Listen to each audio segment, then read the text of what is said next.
I know it's so early compared to when I normally start streaming, but had some had some things come up last night where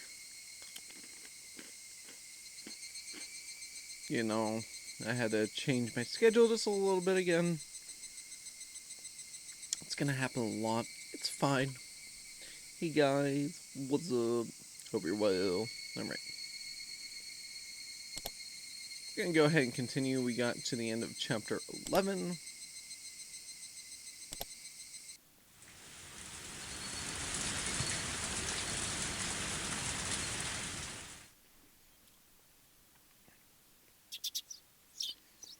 I guess I'd be lying if I said I didn't get any sleep. I tried to stay awake all night, but there were definitely gaps in my memory. I guess I kept nodding off and jerking awake in a panic all night. Excuse me, jeez. I spent all night hugging the metal bat and sat on top of the futon I used to barricade my door. Waiting. Waiting. Watching, just in case someone tried to break in through my window. If I left the spot, someone would break through the door, sending the futon flying, and attack me. But if I stopped watching the window, someone would break through the glass and attack me. I tried telling myself I was just being paranoid, but I couldn't sleep. The thought of being so vulnerable scared the living daylights out of me. If sleep meant that taking that risk, I didn't need it. It was so much better just to stay awake. At some point during that endless cycle of nodding off and jolting awake, light began to shine outside, but that was it. It wasn't so much the morning as it was just the sun simply having arisen. I snuck a peek out through the curtains. Raina was gone. I couldn't see her anywhere, no matter how hard I looked. Finally, I could breathe a deep sigh of relief. The night was finally over. I'd be lying if I said I wasn't tired, but I didn't feel like sleeping at the moment. I still had time, but I need to make my own breakfast, so I'd better get started soon. Skipping school was also an option. With my mom gone, it'd be easy to play hooky. Honestly, I debated it. The risk involved in leaving my house was incalculable. Sadie, well, welcome. Congrats on the first. Hope you're doing well today. Another 2,000 to the VTube Friday for May. We're up to 25%. 26%. We're at even 20,000. So Sadie, you've contributed half the points for that. Amazing. Hope you're doing well today, though. What's good? Alright. So, staying holed up in here was probably my safest option. But staying here wouldn't solve anything. Uishi-san wouldn't help me without cold, hard evidence. Neither he nor my parents. So, unless I found some sort of proof, these relentless nights would never end. I stretched my body, tilted my head back, and closed my eyes just like I did every morning. I regulated my breathing. I regained my senses. Calm down, Keiichi Maibara. Let's go to school. Let's wait until they set their trap for me. But that didn't mean I was just going to twiddle my thumbs. I needed to avoid that trap and secure irrefutable evidence. Take note of the plates of any car that drives by. If I see someone suspicious, check their clothes and face. I wasn't just protecting myself. I was preparing myself to turn their attack against them and retaliate. The tension was similar to when two samurai were both aiming to slay each other with a single motion as they drew their katanas. I was not at a disadvantage. I would have a chance to retaliate. I finally felt a bit of courage growing in my chest. All right, let's go to school. I tightened my grip on Satoshi's bat. He was the only partner I could count on. Satoshi, please lend me your strength. And entrust your dying regrets to me, since you were probably murdered. I'll make sure I dispel them. With renewed resolve, I checked the clock. It was still early. Of course, I was going to school by myself today. I didn't want to run into Rana or Mion. I needed to leave now.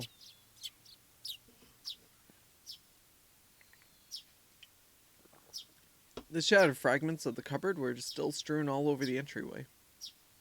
Right. I meant to clean that up last night, but never got around to it with the phone call and everything.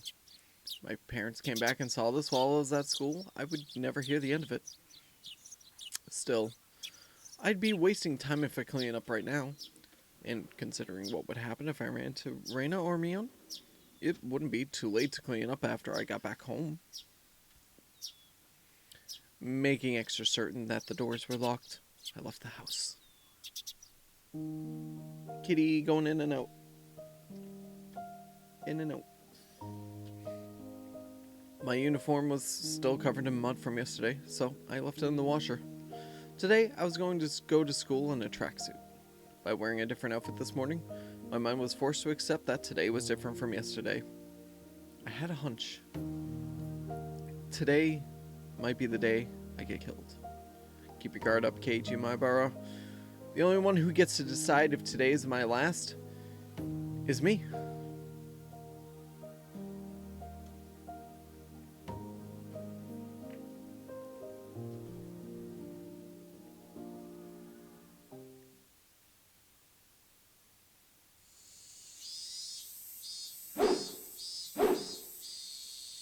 I spent the morning practicing my sling, like it was my natural routine. After a while, Reina arrived at school. Our eyes met, but we said nothing. Reina said nothing about last night, as if it never happened. But I could see that those events were real by the wounds carved into her fingers. I just heard her telling Satoko and the others that the bandages were from hurting herself in the kitchen. Though, it wasn't like it bothered me. The details that Oishi-san shared about Reina's incident before her transfer played vividly in my mind. Now that I knew about it, I couldn't even dream of Reina as a cute, ideal girl. Kei-chan, I see you're still aiming for the nationals. It was Mion. I'd already sensed her approach, so I wasn't that surprised. Oh, Mion, if you understand, then leave me alone. I'm busy practicing. I gave her a curt reply without my usual jokes. Then I gave the bat an even larger swing, tacitly keeping Mion from getting any closer. Hey, Kei-chan, take it easy. I think Mion got the message, but she still urged me to give it a rest. Homeroom's not that far off, is it? Just let me finish my practicing. I swung the bat even harder as a sign of my refusal. Kei-chan, when did you get into baseball? Just recently. Recently? You mean yesterday? Don't ask if you already know. Oh dear. That's a very unsportsmanlike reply. You're distracting me. Go away. I ignored Mion and kept swinging. Normally, she'd get mad or bored and leave if someone gave her the cold shoulder like this. Mion just stood there, waiting patiently for me to stop swinging. I didn't sense any hostility. But we were at school, in plain view. I doubt she'd suddenly attack me here. Or was that too naive? Still, I was starting to get tired. Maybe it wouldn't be so bad to take a break and hear her out. You need me for something, right? What is it? Sweat poured from me as I stopped swinging. I noticed my shoulders were heaving as I breathed. I cursed my lack of exercise. At this rate, I might not be able to move as needed when the time came. I should probably keep practicing my swings to build stamina, in addition to the excuse for carrying the bat around with me. Well, it's nothing important. If you're tired, I can ask again later. That was fine. I'm only dealing with you right now because I judged the situation to be safe. Talking to you and alone and away from others? That's out of the question. Well, Mion was uncharacteristically trying to choose her words. But unlike Oishi-san, it didn't look like she was going to talk about something I'd rather not hear. Mion was puzzled, trying to find the right thing to say. But then she gave a hearty laugh to break herself out of that mire. This old man just no good at this stuff. Having a poor vocabulary hurts. What's this all of a sudden? If you have something to say, just say it. Stop it. Stop that swinging. She cut straight to the point. Her request was so frank, I didn't understand it for a moment. Hey, kitty. I had already stopped swinging to listen to her, hadn't I? I just stopped, didn't I? That's not what I meant. I want today to be the last day you swing that bat. I'm sorry. It took me some time to understand what she was asking for. What's wrong with swinging a bat? Why? It's not your business, is it? I'm not bothering anyone, am I? You are. Yon said it flat out. This didn't make any sense, and that was really irritating. When did I bother anybody? Mion was at a loss for words. But she finally made up her mind and spoke, though she stuttered as she said it. Because, Kei-chan, that's someone else's bat. You shouldn't borrow it without permission. It was left behind by a student who transferred, right? I'm just borrowing it until he comes back for it. Huh? Yeah. He transferred. Mion grew uncharacteristically flustered. That made all too clear that his transfer was a lie. But strange, isn't it? For the older brother to transfer by himself, while his little sister stayed behind. Mion couldn't hide her reaction as my words shook her up. Kei-chan, you knew? Satoshi Hojo. Satoko's older brother, right? The one demoned away last year? Unable to respond to that, Mion fell silent. Hey, Aunt, what's good? Hope you're well. What's up with you, my man? Hope you're well today. Give me a second, I just got blow my nose.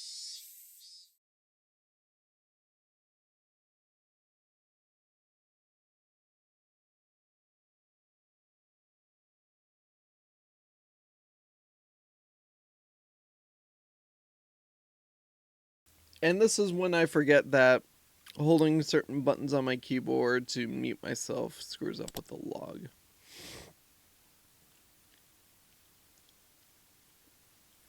Okay.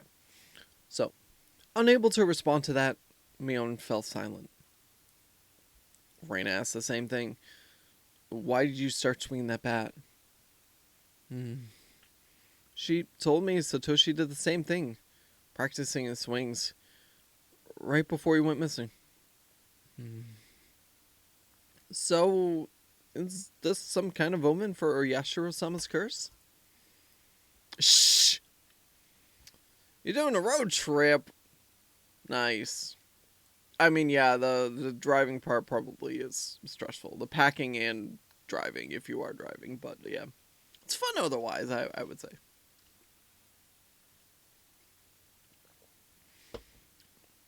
As long as you guys play it safe. In terms of everything. SLC. SLC. What even is that? SLC. Ah, yeah. Didn't get that. All right. Well, hey.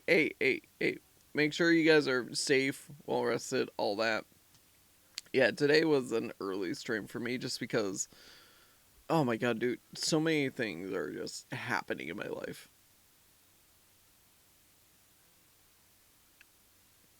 Oh, American Trucksome. Even though you messed up the letters. Yeah. Oh my gosh, yesterday when I was going to my, what was it? We were heading to the store on the way back home, I think. We were basically heading home in a way.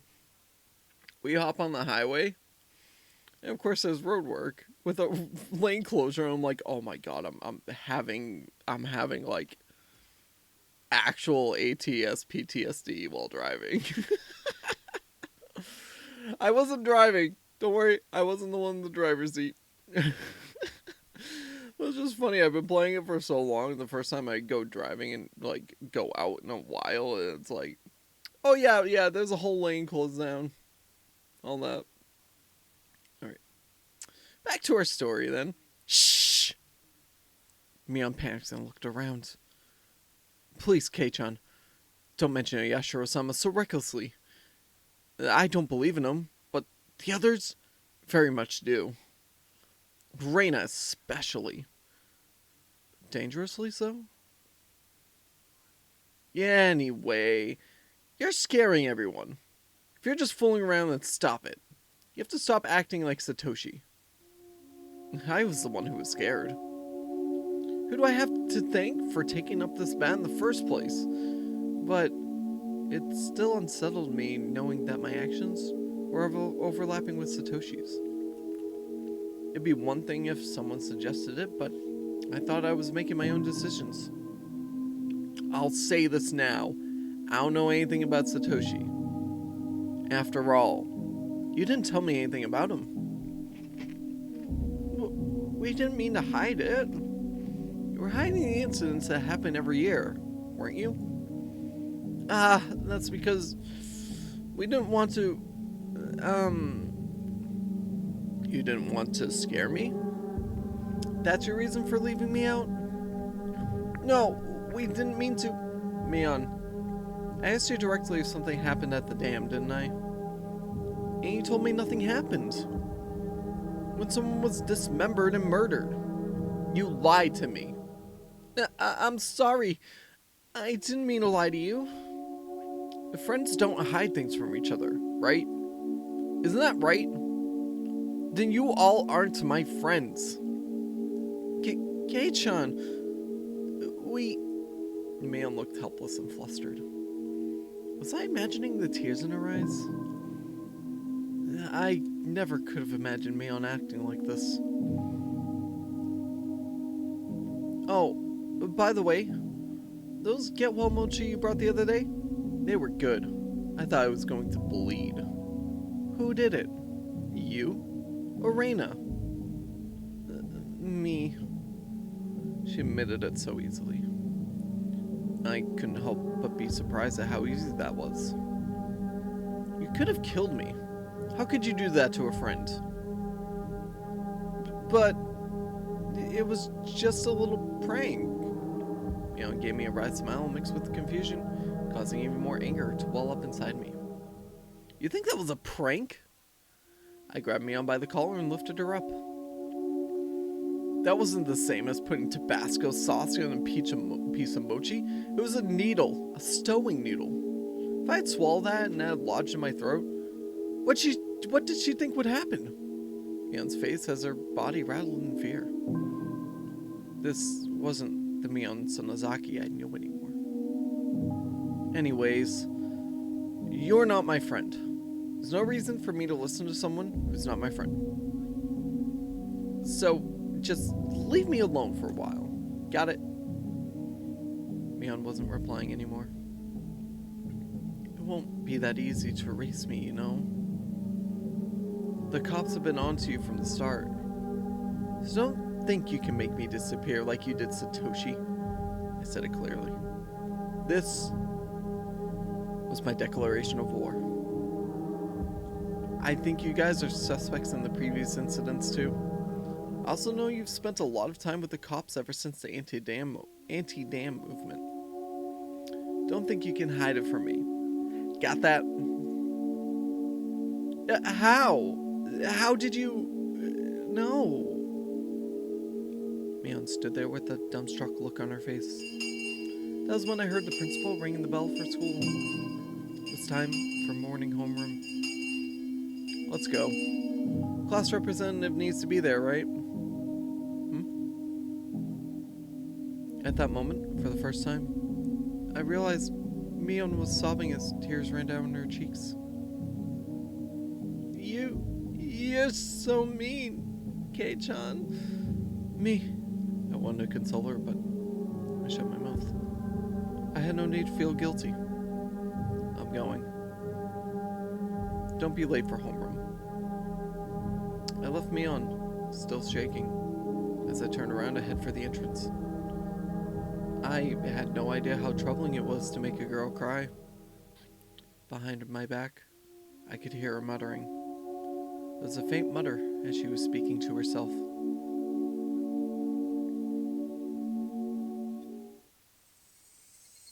So, that's how it is.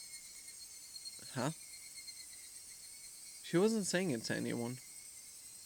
It was Mion talking to herself. But it was a sobbing voice that had a kind of giddy, cursing tone. I inadvertently stopped and turned back towards her. So, it was that bastard. He leaked it all to Kei-chan. She balled up her fists as tears continued to rain down. She glared at a spot at the ground with a terrifying, yet smiling face. Cursing. A chill ran down my spine from that demonic expression. This transformation, Mion's transformation, was different from Reina's. I should have killed him back then.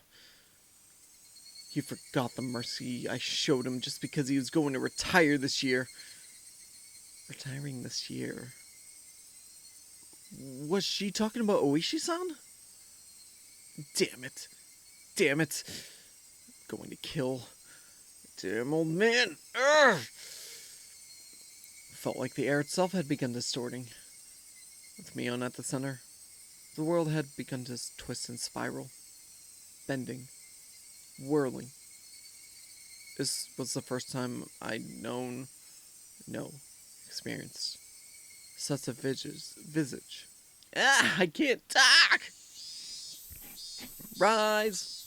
Attention! Mion made up an excuse for her red eyes by saying there was something wrong with her contacts. After that, neither Reina nor Mion spoke to me for the rest of the day. Neither Satoko nor Rika-chan looked me in the eye. Strangely, I didn't feel hurt. Everything had just went back to the way it was. The months since I transferred in had almost been too much fun. That was all. School was supposed to be something like this to begin with. I should have disliked that feeling, but today it felt oddly refreshing.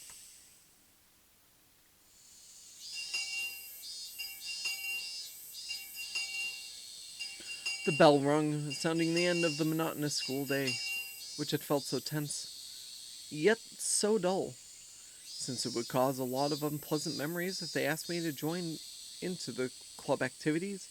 I promptly started preparing to go home without even looking at them. I stuffed the contents of my desk into my bag, wrapped my hand around Satoshi's now familiar bat, and began heading towards the entrance.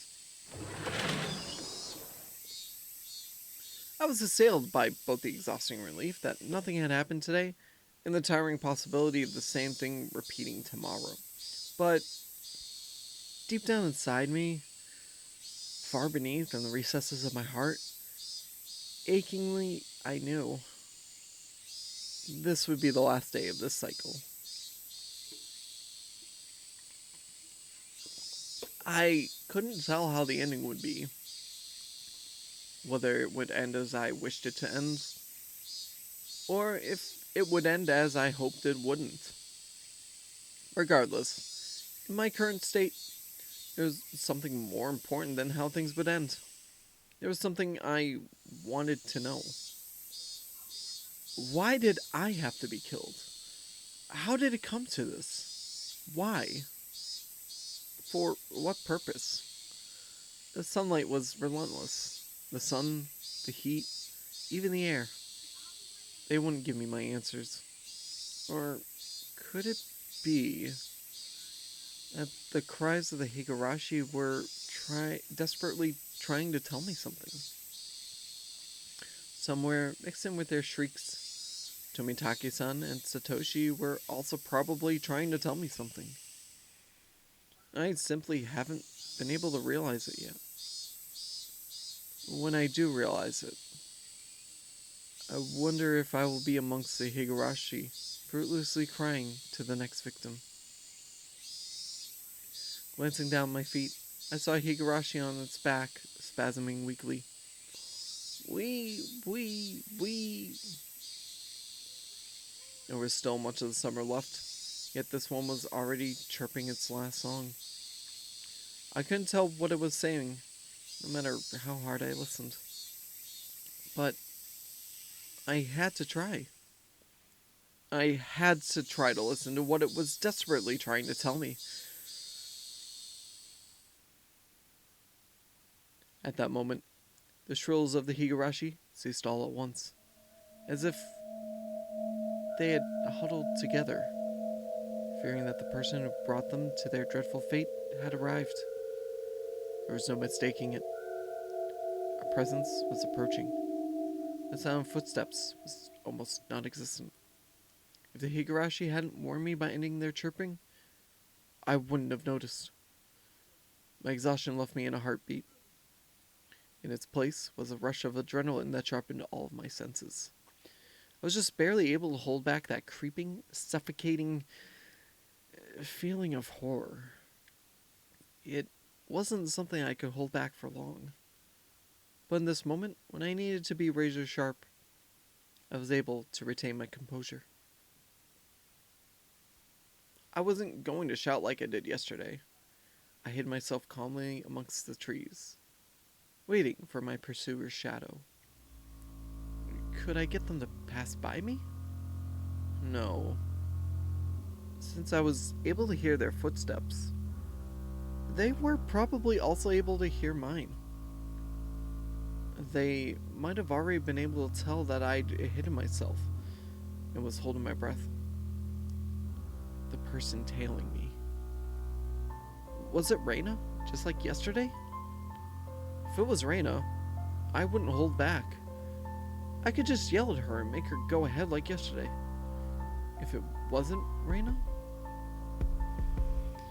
it would depend on how they acted, I guess. The footsteps ambled closer. I swallowed, wiped my clammy hands on my pants, and readjusted the grip of my bat. I could tell that the fear that I had beaten back once was now waiting for another opening to come at me. Who could it be? I peeked out from behind the tree at the person following me. My imagination hadn't led me astray. It was Reina. It was a bit of a relief as I realized it was someone I knew, but that feeling left me in an instant. This wasn't the same Reina that I knew.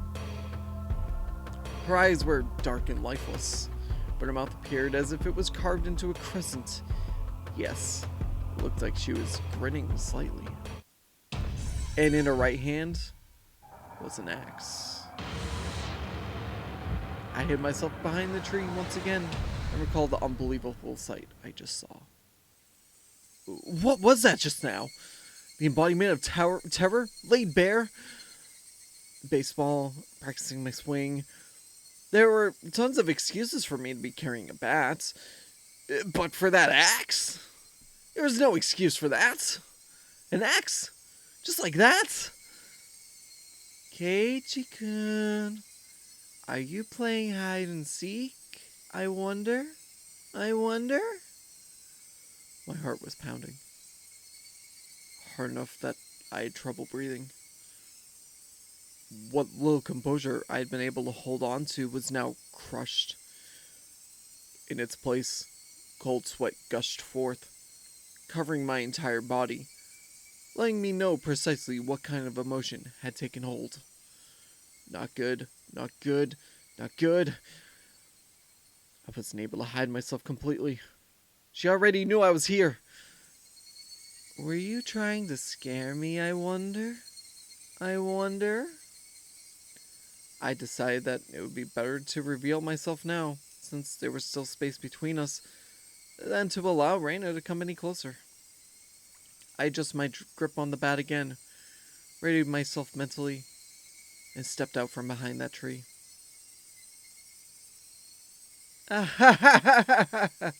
I found you, Katie-kun.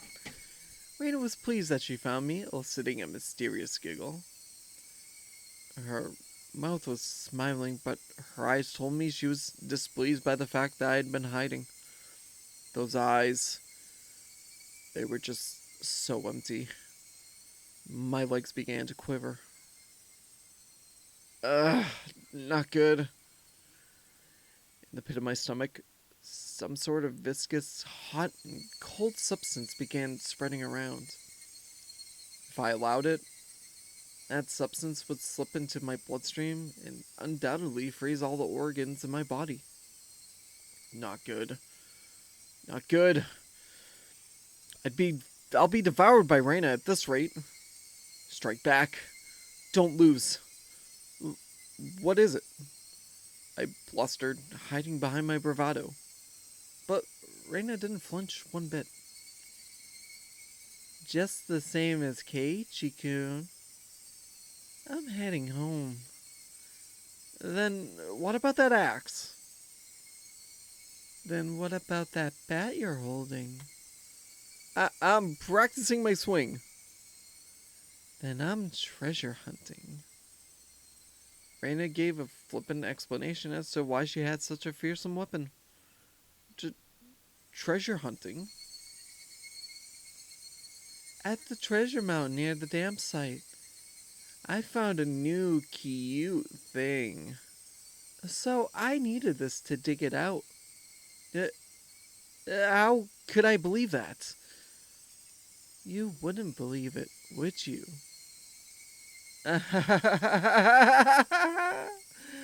Reina's laugh was obviously very strange.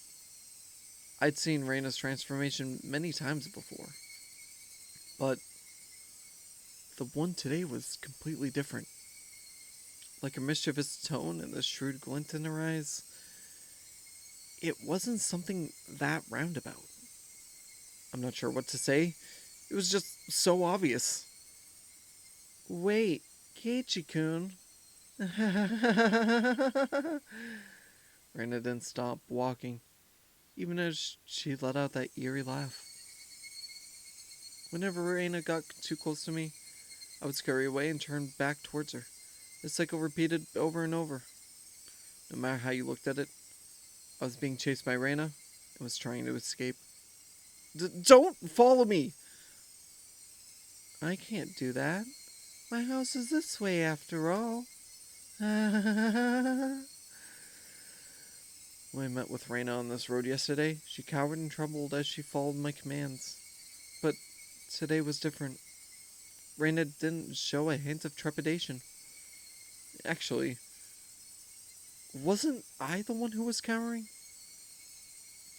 If the way home for Reina and me was the same, that's fine. I'd just change my route. That'd work out, wouldn't it? I turned onto a side street I'd never been down and knew little about.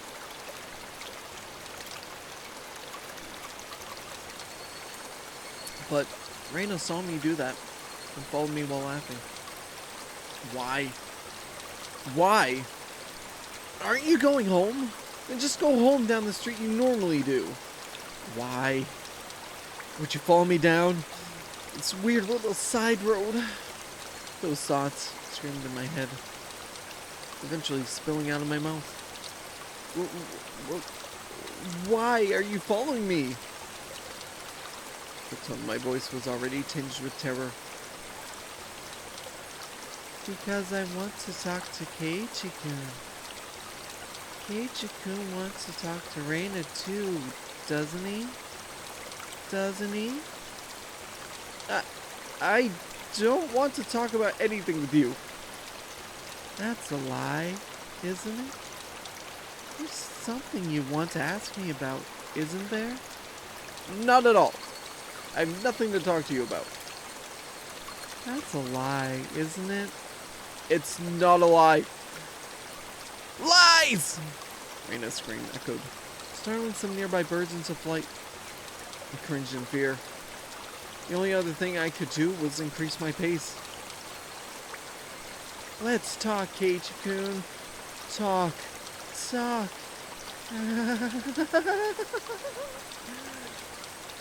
Why was I running down this unfamiliar and deserted street? Doesn't Keiichi-kun have something he's worried about? Nothing at all. I'm not worried about anything. Lies! Even though I was running, even though Reina was walking, why wasn't I getting any farther away? I know. I really do know. You're scared, aren't you, Keiichi-kun? I'm not scared. I'm not scared of anything. Lies!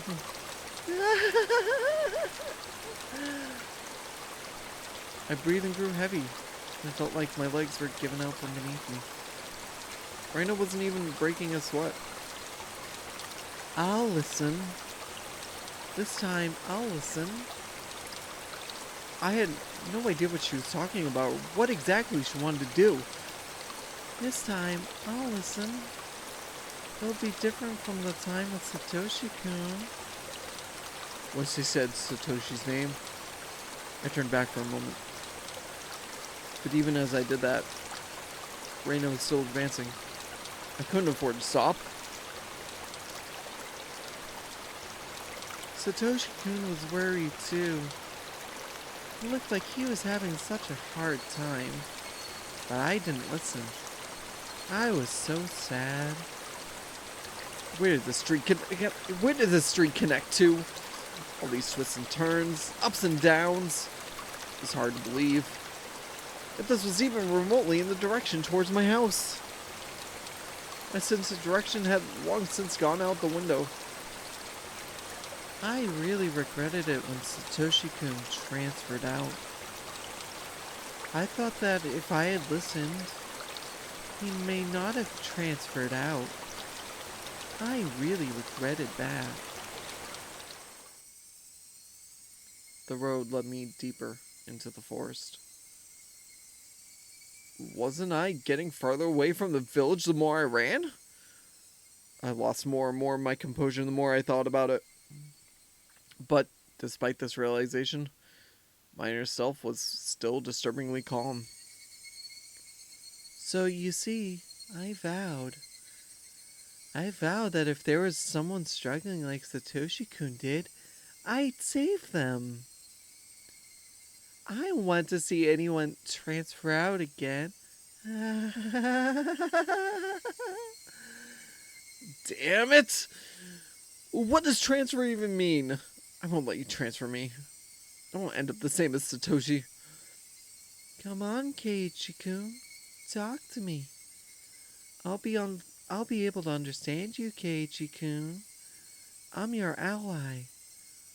I started wheezing, out of breath. My lungs were so hot that they felt like they were going to explode, and my heart was beating as hard as it possibly could. I should have practiced running instead of my swing. I couldn't even afford to scoff at that stupid thought. If Keiichi-kun doesn't have anything to worry about, he'll go back to normal. Everyone will be back to being friends, and we can enjoy club activities again. Next time, we'll team up and beat Michan. Yeah, how much fun that would be. Raina couldn't even imagine how much I'd wished to turn back the clock on these past few days. You could be nice to me again, too. I want to go searching for treasure again. This time, I'll prepare a nice lunch. Actually, we could just go right now. Let's go up to the dam site together. I'll show you the cute thing I just found. I'm sure you'll like it too.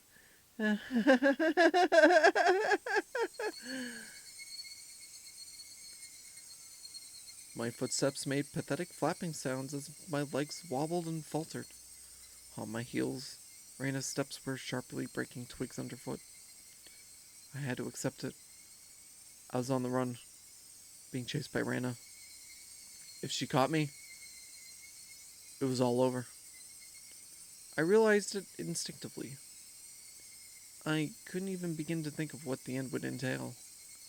Just that if I was caught, it was all over. That's all I knew. It didn't matter how it was going to end. I wouldn't let it end.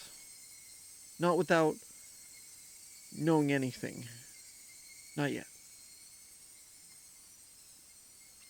That momentary lapse was all it took. Of all the things that could have happened, my knees buckled underneath me, and I crumbled towards the ground. I tried to stand frantically, urging my legs to respond. I used my bat as a makeshift fake cane to prop myself up, but Raina was already standing right in front of me.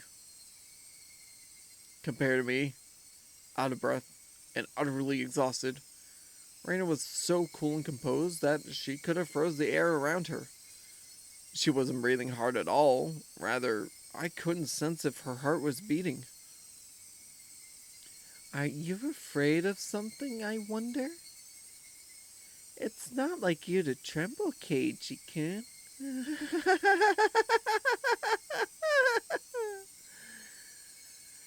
Her expression looked almost affectionate. Those soulless eyes, that mask of affection. As she admonished me for trembling, Raina's hands deftly slipped over her head. The blur of arms as they moved made me feel as if I was staring at the godliness of the thousand-armed Buddha. Then, as both of her hands met above her head, the axe that she held came into focus. I stared up at it in disbelief. It was all I could do. Tell me, what happened to Satoshi? Raina stayed like that, with that axe raised above her head, and solemnly opened her mouth. It was as if she was expressing a farewell to a friend she was never to see again. That cruel scenario resided somewhere in her actions. I told you, Satoshi-kun, transferred out. Enough of that transfer crap. It means demon away, doesn't it? Doesn't it?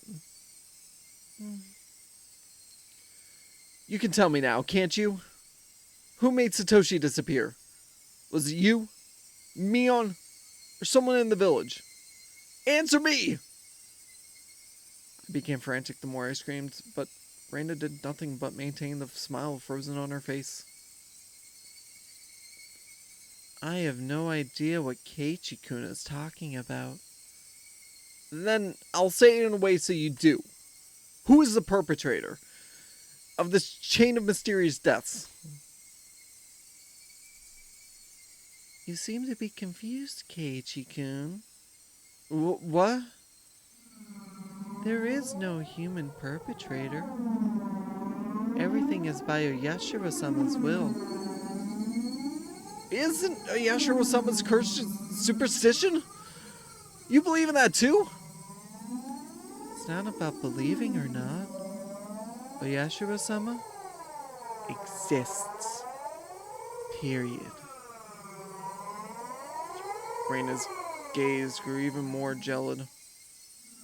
The ferocity of her stare was so intense, not allowing me to question anything. There's just no way that something like Oyashiro-sama could exist. You don't believe in Oyashiro-sama? There's no way I could believe it. There's no way it could exist. It exists. Oyashiro-sama exists. Keiichi-kun should have felt it personally. I never felt something like that. Keiichi-kun, haven't you felt someone apologizing to you before? Constantly on top of that? All noise from the outside world disappeared. Only Reina's voice resounded, loudly and terribly. You see, until you forgive them, they'll always be with you. At school, at home, at your bedside. I couldn't understand what Reina was saying. It came to me too. Oyashiro-sama did. That's why I transferred and came back to Hinamizawa. Excuse me. I don't understand. I don't understand. What does transfer even mean? What was Reina saying? Hasn't Oyashiro-sama come to you as well, Keiichi-kun?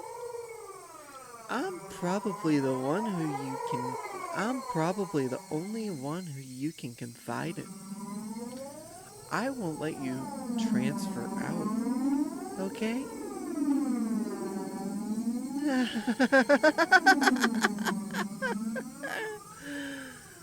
Reina's demented laughter clanged around inside my head. Was Reina saying Oyashiro-sama came to her as well? That's right. Last night I had heard about that when I asked about Reina.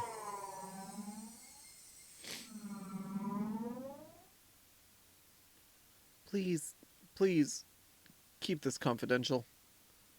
Also, part of this may be speculation. Not all of it may be true. Are you still interested? Oishi-san began speaking. Neither the victims nor the school filed a complaint, so there's no preliminary report. Basically, the police hadn't intervened in this matter. So all these details are just what I heard from those involved. Meaning, it's not that credible. You said there were victims? Didn't Reina just break all the windows? No. Reina Ryugu had attacked 3 boys, using a metal bat. 2 of them made it out with only bruises, but the other had been injured so badly that one of his eyes was permanently damaged. Wouldn't that be considered assault? Shouldn't the police have arrested her? For whatever reason, the victim never pressed charges. There was no report to the police, so they were beaten with the bat and suffered significant injuries. Normally there would be a criminal investigation. But why? Didn't they press charges? I tried asking the 3 male victims for their side of the story, but they were all reluctant. It's hard to say, but they were all afraid. Even after she had transferred schools. Oishi-san, could you summarize it starting from the beginning? Reina hit people while she broke the windows? Or was it she started breaking the windows after she got bored of hitting people? It sounded similar, but the meanings were drastically different. On an undisclosed date, Reina Ryugu was conversing with 3 male students, close friends of hers, near the pool storage shed. Who were those 3? I can't reveal their names, but they were close to Reina Ryugu, and it seems they were a group of friends. She was the lone girl in their group. So it wasn't that strange that the 4 of them were together. So, what happened? I don't know the reason why. She took the baseball team's bat that was in the pool storage shed and beat the three of them down one after the other. What? There were no witnesses. This was an account pieced together by the information given at the time of the incident. One day after school, Reina and three male students were at the pool storage shed talking together. They weren't seeking help, rather, they usually met up there. It appears it became a heated discussion. At that time, Reina underwent a change.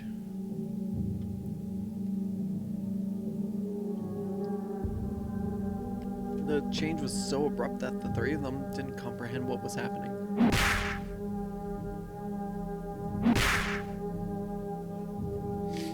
Then, taking the metal bat, she attacked her friends, one after the other.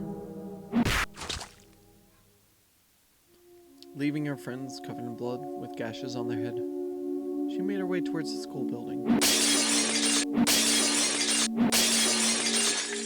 Then she broke the glass windows, one after the other. A few minutes later, a teacher appeared unseen and subdued her.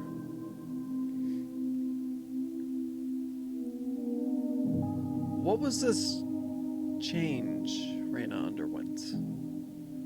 What matches up in the statements from the three was a sudden change. The point that there was a transformation. I also could recall Reina's transformation. I'd seen that change many times before. It was so different from the usual Reina that I couldn't help but believe it was someone else who looked like Reina. That transformation they're talking about, had it happened before? No, there was nothing like that. As far as I could find out in her medical history and past, there was nothing like that. Does that happen often? Where people suddenly change like Reina did? Of course it does. There are plenty of psychological phenomena that could cause something like that. Then, you're saying there was a dormant element in Reina that caused that transformation? I cannot say that for certain. But according to the statements of her friends, it's hard to believe she had such a side to her. Kind, caring, and adorable. Even before she transferred here, she was probably pretty popular in school like she was now. Hi, kitty! Kitty, kitty, kitty. Kitty, kitty, kitty. Hi, buddy. Hi, buddy.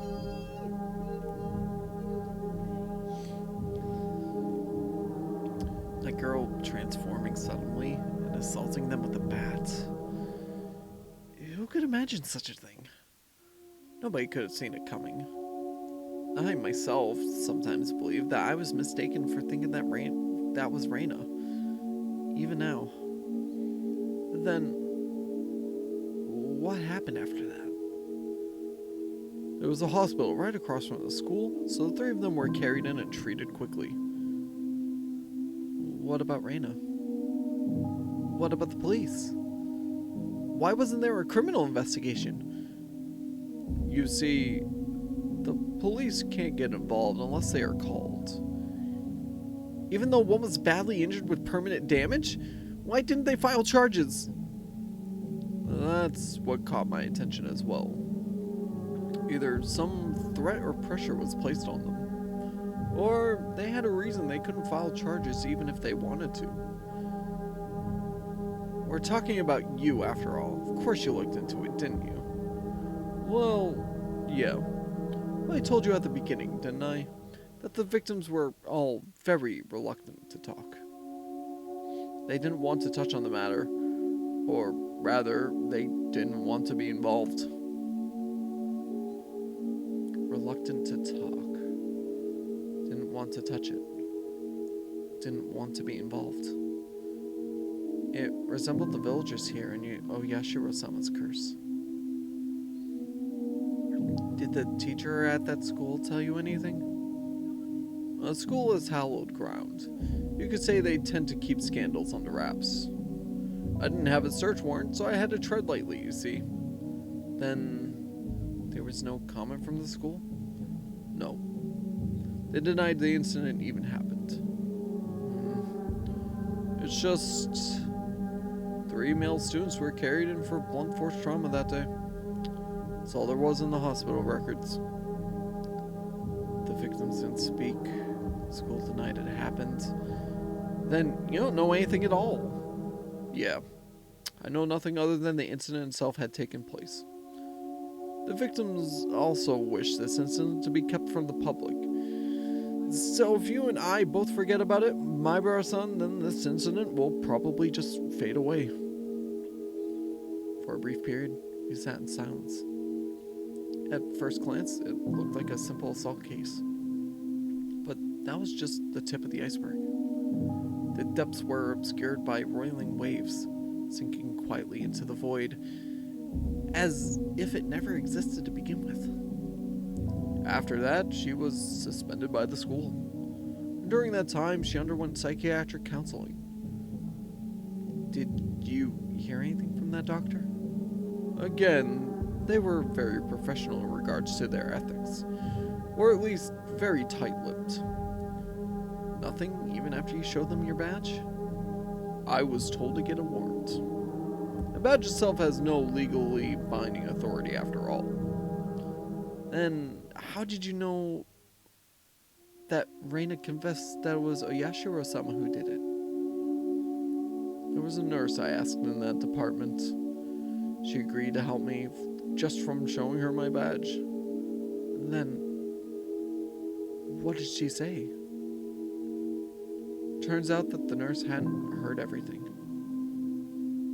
Apparently, all that she remembers was what she overheard from inside the room.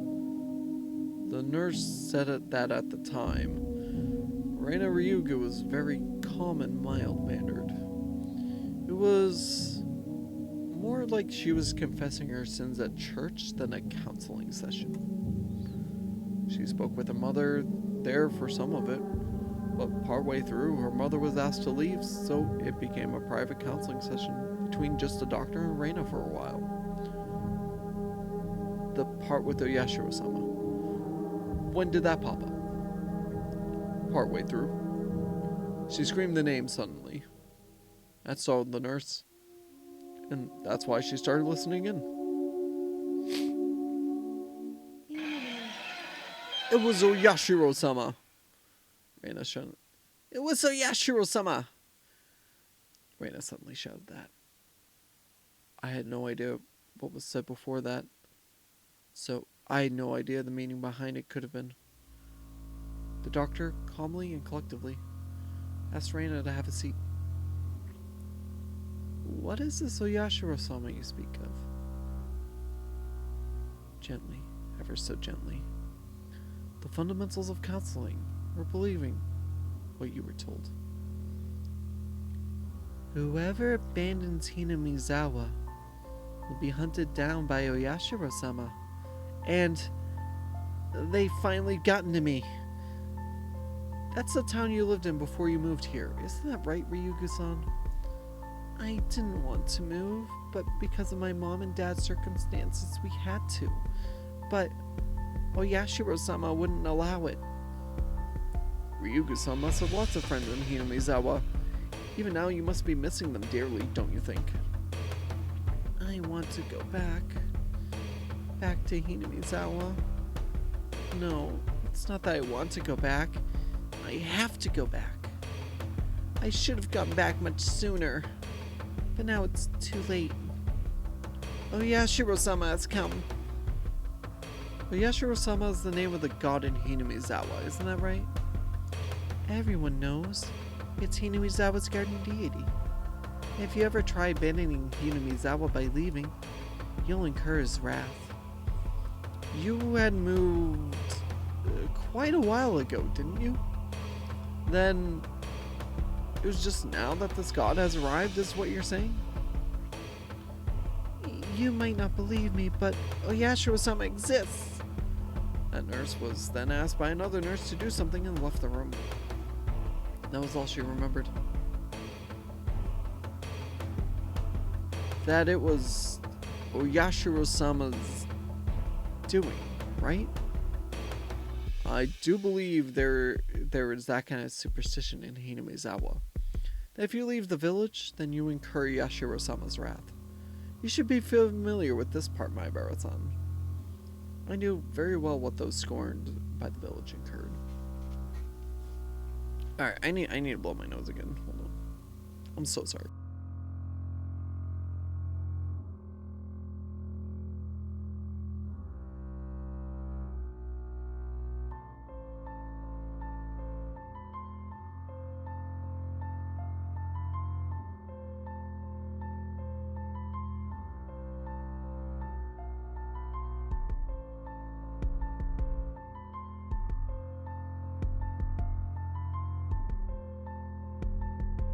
Oh, good lord. Dude, like my right, it's like halfway up my right nostril, and it's just like, it's stuck there. It's awful. It feels awful. It feels terrible.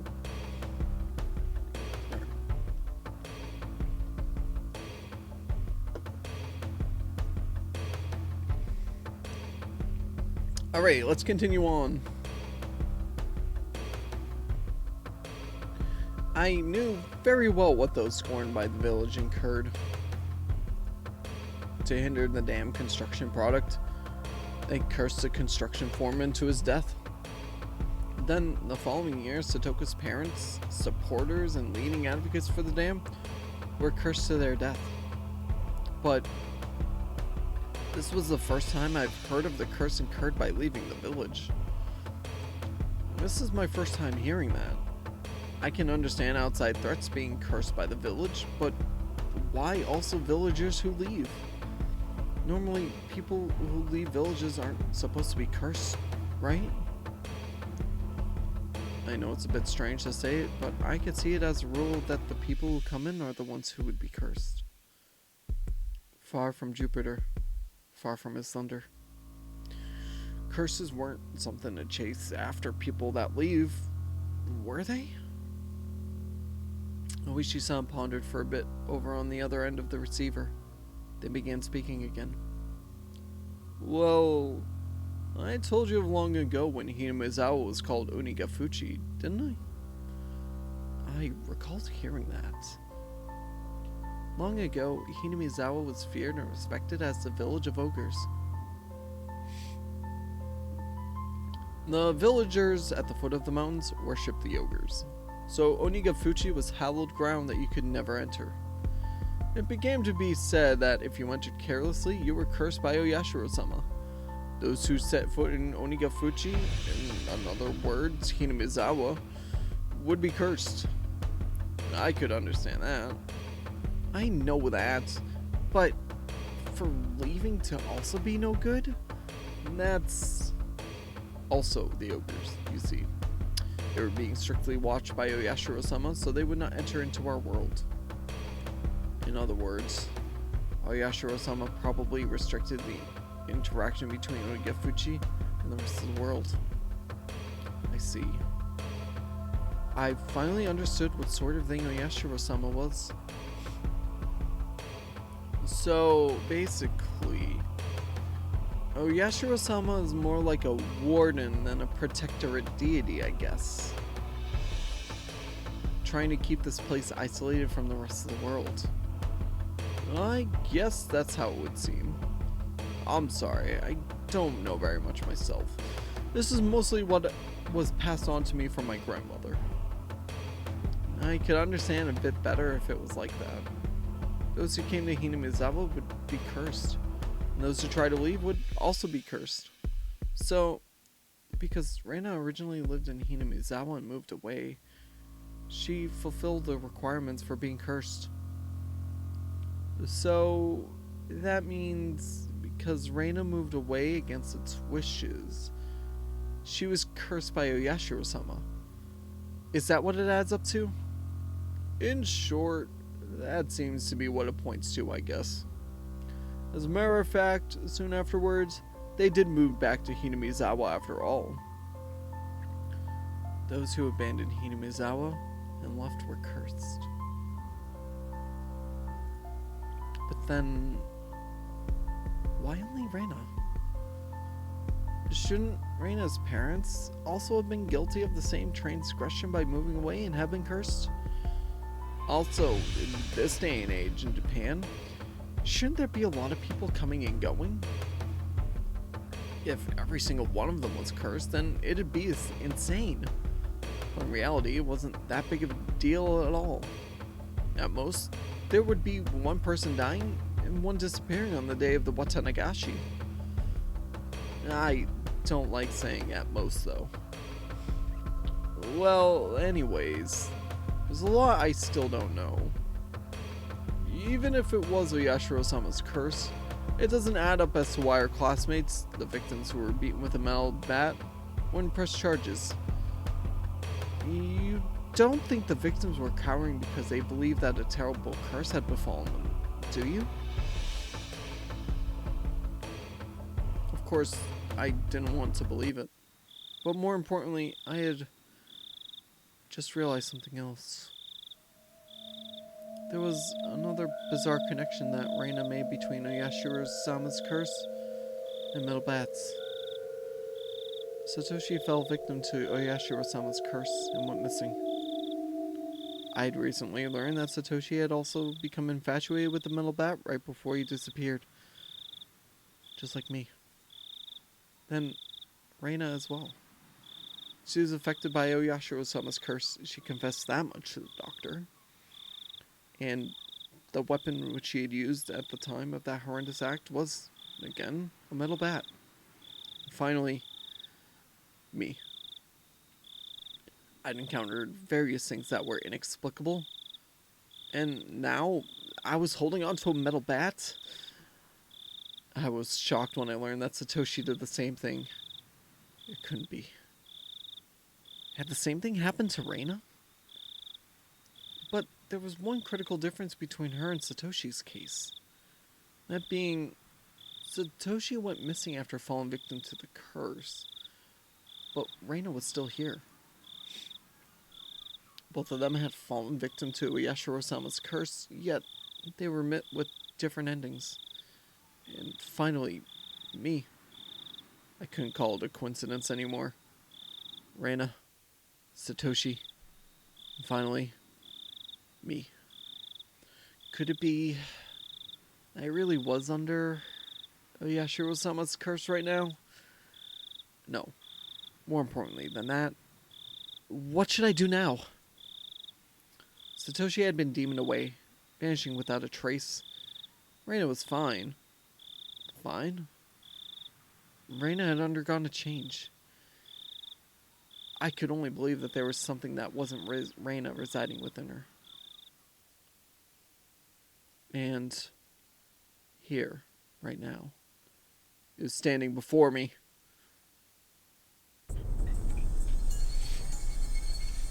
Reina, please tell me, what happened to me?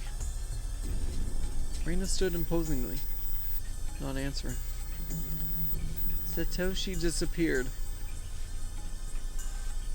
But Reina didn't disappear. So, what will happen to me?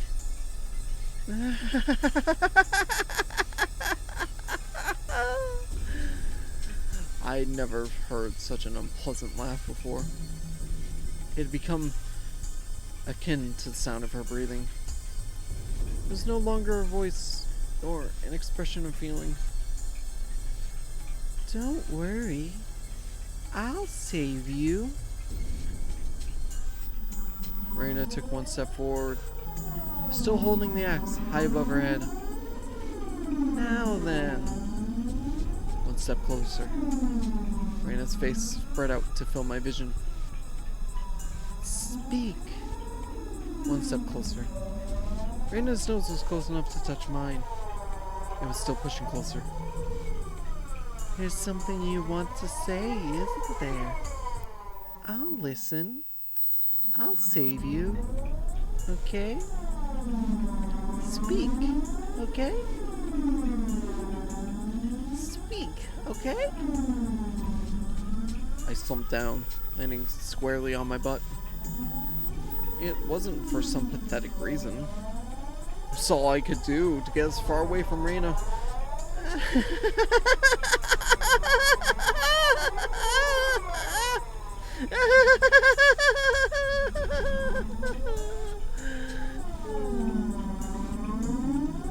I had the gut feeling that I couldn't let her laughter end.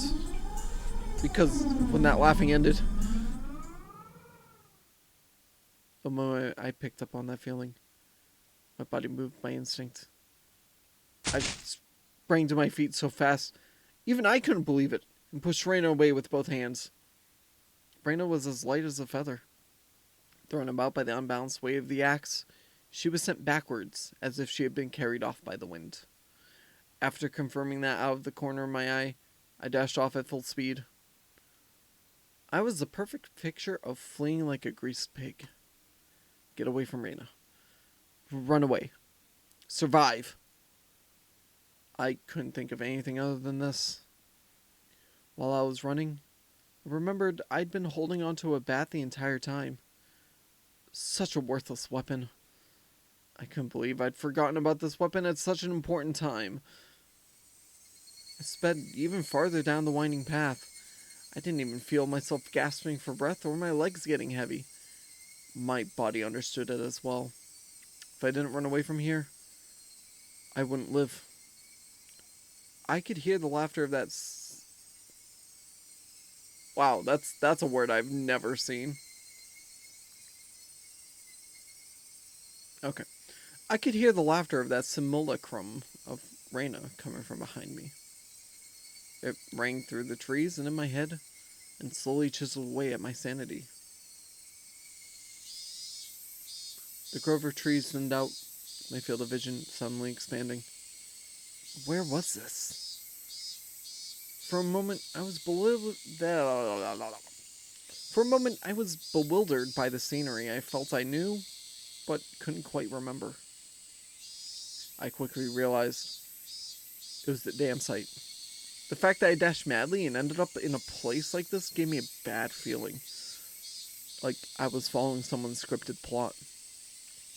I had a good view of my surroundings, but I didn't see a single soul here. This was a terrible spot for someone on the run, but there was no better place for an attacker. My heart was already on the verge of bursting.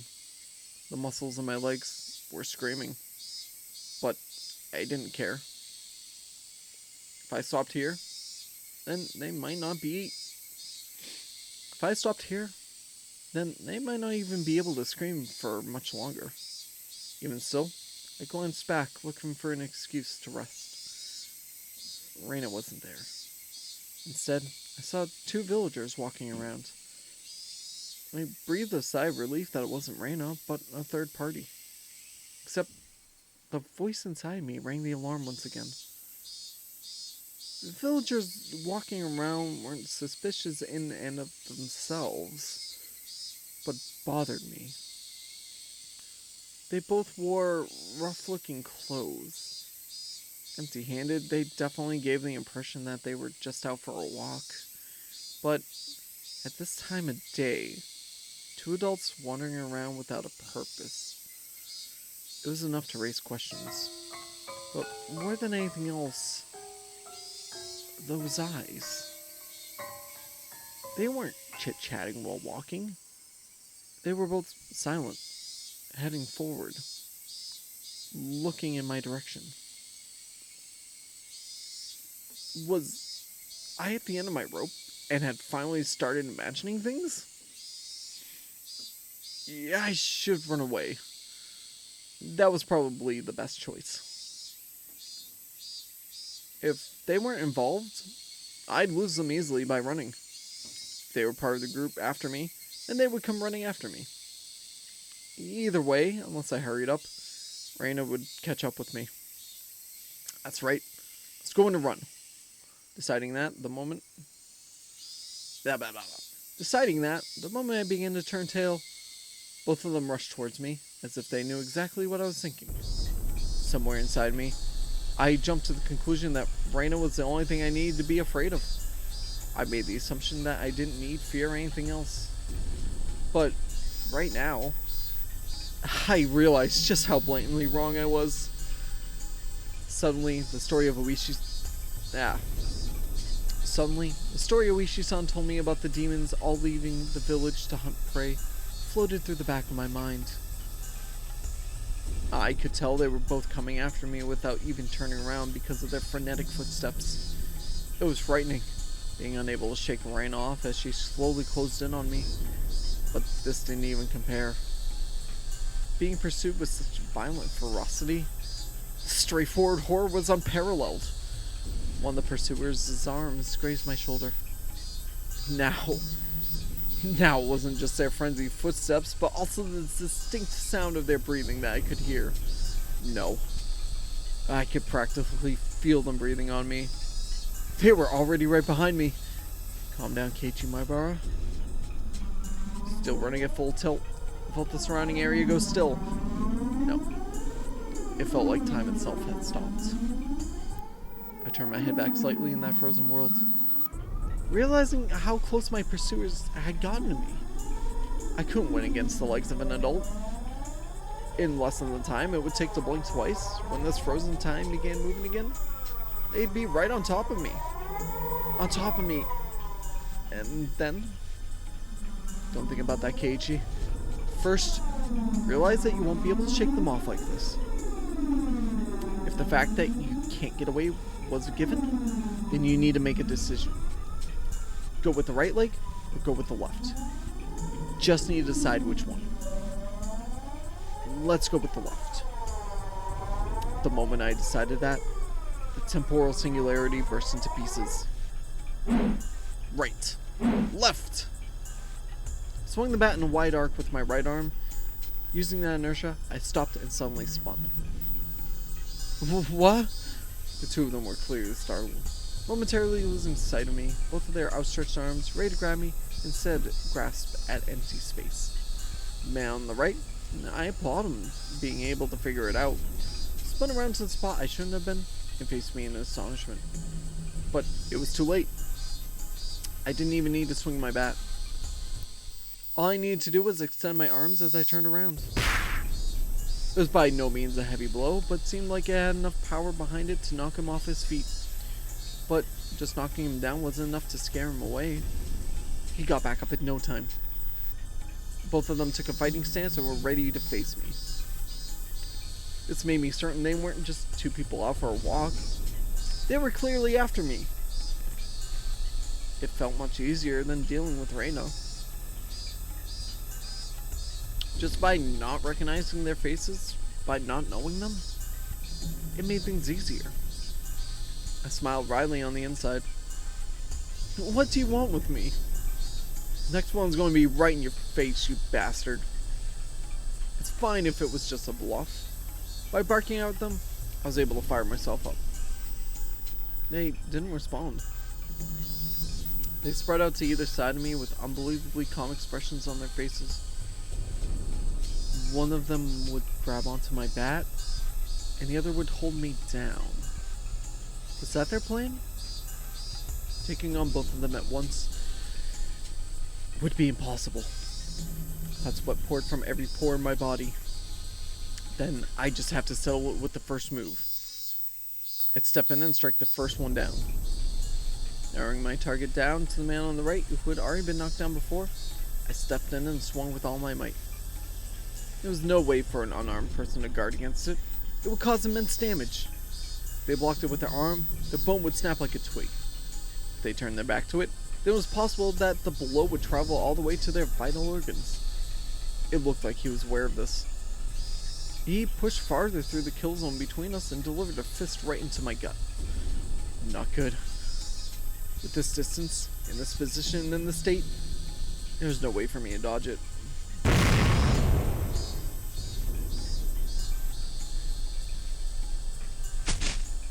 The world flipped upside down.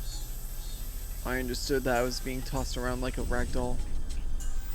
I landed on the soft earth without a sound, feeling the grainy soil press against my face. It didn't hurt at all. But the moment I thought that, I suddenly felt pain coming from the abrasions on my skin. as well as the contents of my stomach being forced upwards, flooding my mouth with a bitter sensation. I knew very well that I didn't have the time to relish this experience. I stood up as quickly as I could, but at that moment, the other man was already barreling towards me. Being able to comprehend calmly that I simply couldn't dodge it made it all the more upsetting. After plowing into my stomach full force once again, my assailant twisted around behind me and locked his thickened arm around my neck. My throat felt like it was being crushed by this immense strength. I couldn't even contemplate that I was being strangled or that I was about to go unconscious. My vision simply darkened, and a silent whining noise began playing deep inside my mind. It took everything I had to keep myself from blacking out. While this was happening, the other man was more than likely standing in front of me. I wasn't able to open my eyes, but I could feel that he was there. There was nothing I could do now. Unable to shake this arm off me, I couldn't run. I couldn't fight back.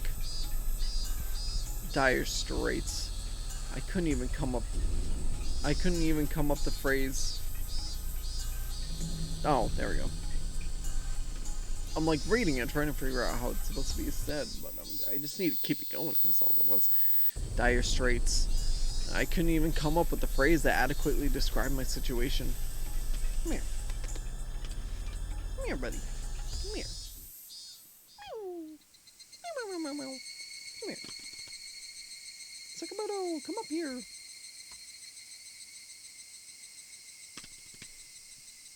on.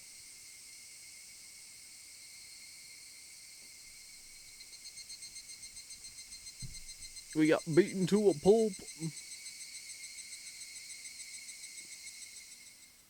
Are we dead? Nope, not dead. Okay. Almost dead. A familiar ceiling. Hey, kitty. The smell of the bed and pillows. I knew them well. Was this my room? Normally, there wouldn't be anyone in my room besides me, but their presence made me spring wide awake. When I did that, pain shot throughout my entire body. Hey, buddy. You feeling alright? I think you'd better just lie down for a bit. Why was Reina in my room? Blood began to surge through my muscles and my capillaries.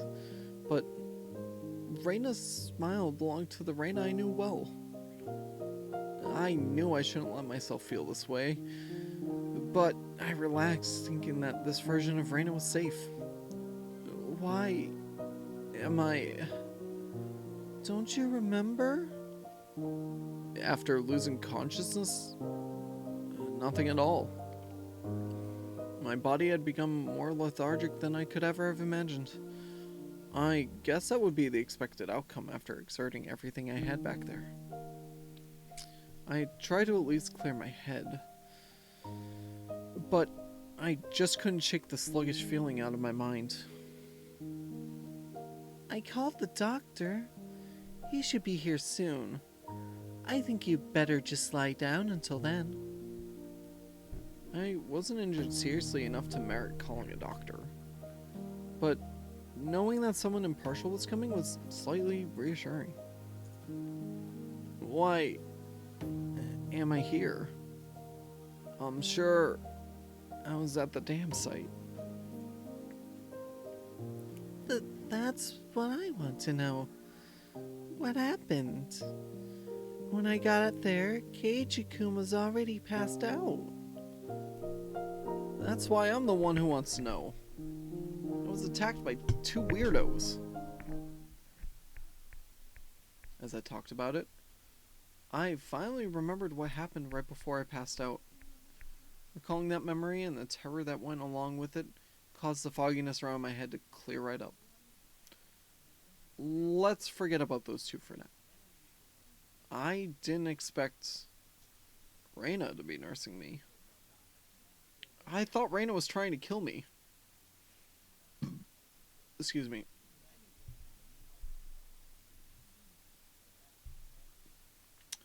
She would have had the perfect chance while I was unconscious. Not only did she not kill me, she had nursed me back to health. Amazing you could drag me all the way back here. Wasn't I heavy?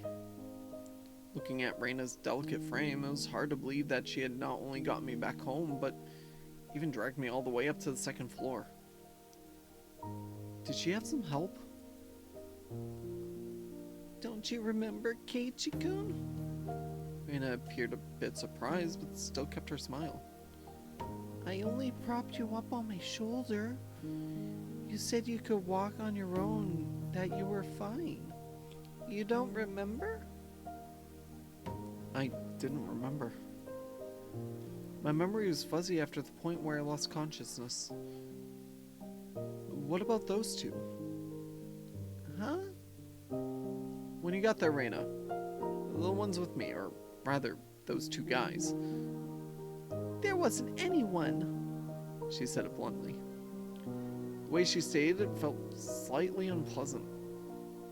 I was just too timid at that time. I might have been able to force some answers out of Reina, but if I did that, then this kind Reina might transform into the scary Reina who I didn't know. Fearing that, I didn't press any further. Thinking about it, it was the obvious choice. If both of those men were there, I don't think Reina would have stood a chance. I couldn't find a way to explain it unless I assumed she brought me here after those two were already gone. Reina was still smiling. Her eyes sparkled warmly. Yet, I felt like I was hallucinating when I saw something. Something akin to a shadow slowly creeping across her face. That small omen sent shivers down my spine. Well, Reina was still Reina. I needed to make contact. I needed to contact Oishi-san. Reina stopped me when I tried to get out of bed. She said it would aggravate my wounds, so I should sleep. I'd like to go to the bathroom, though. Sorry. Reina couldn't say anything else. While Reina stayed in the room, I quickly went downstairs to get the phone receiver in the living room. When I approached the front door, the doorbell rang.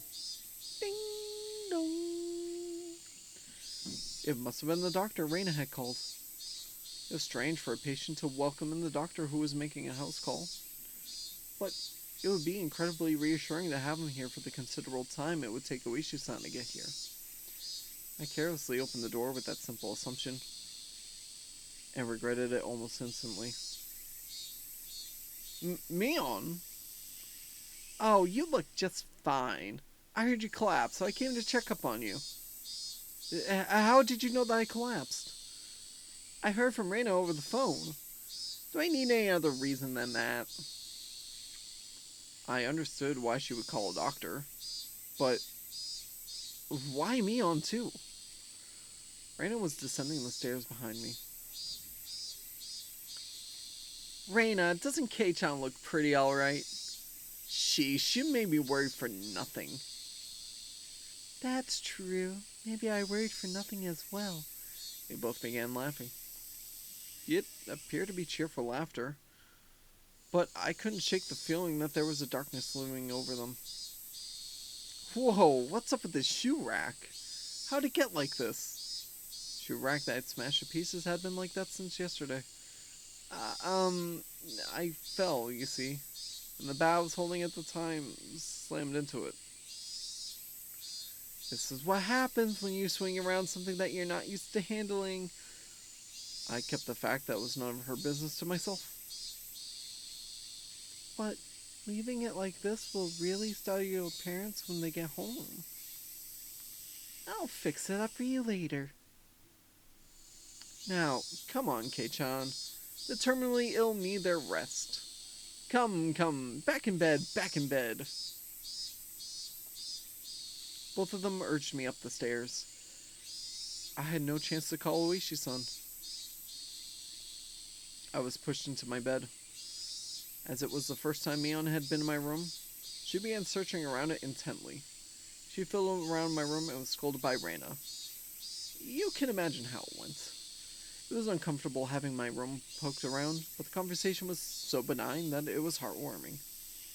During that innocent conversation, Mion said something as though it was perfectly ordinary. Reina, did you call the manager? Yep, right after I called Michan. He said he'd be right over. Manager? That out of place word gave me a bad feeling. Reina called a doctor, and then called Mion, and after that, she called a manager? Who was this manager? Since Reina and Mion's conversation was so peaceful, it only felt slightly odd. What are you two talking about? Who's this manager? Didn't you know, Kei-chan? We mean the manager when we say manager. Like the director of a movie. Or like a foreman of a construction site.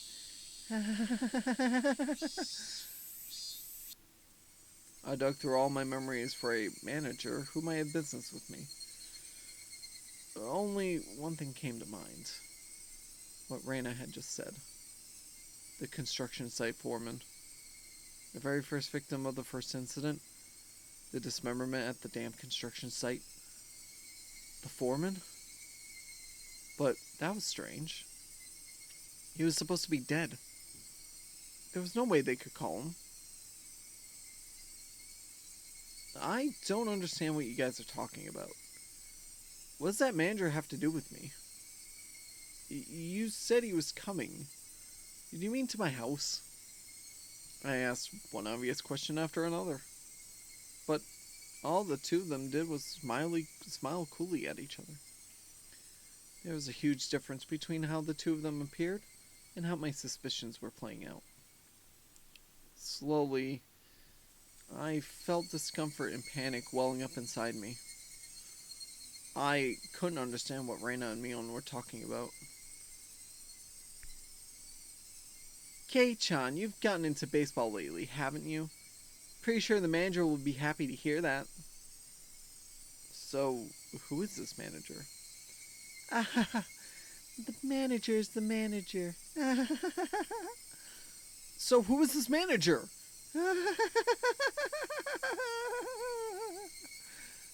Reina and Mion looked at each other and laughed haughtily. That disturbing cackle unpleasantly resounded around me. That laugh, long enough to be unsettling, ended abruptly. Oh yeah! We should finish up before the manager comes. You remember, don't you, Kei-chan? Her face was laughing, but Mion's eyes told a different story. Remember? Remember what? Keiichi-kun, had he forgotten, I wonder? About the penalty. About the penalty. Did you really forget? Alright, Light Sakamoto! Thanks for the snuggle. Alright. Did you really forget the homework with the mochi? The homework where you were supposed to guess the one Reina made? You forgot about that homework, didn't you? I certainly did have that homework.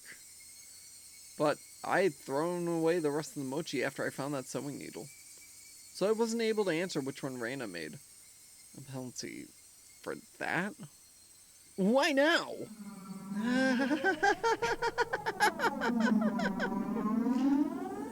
No doubt my question was written all over my face. Their answer to my question was that dry laughter. I could no longer make heads or tails of anything. I began to think that this entire day was somehow insane. Strange. Incomprehensible. Being chased by Reina. Attacked by strange men. The penalty Mion and Reina were talking about.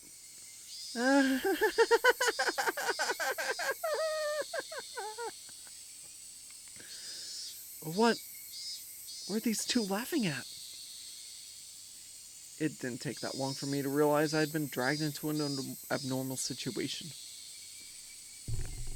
Who were these two? Who were these people? Who were these doppelgangers of Reina and Mion? Reina had gotten behind me at some point. Why was she pinning my arms behind my back? What are you doing? Don't move. This is your penalty.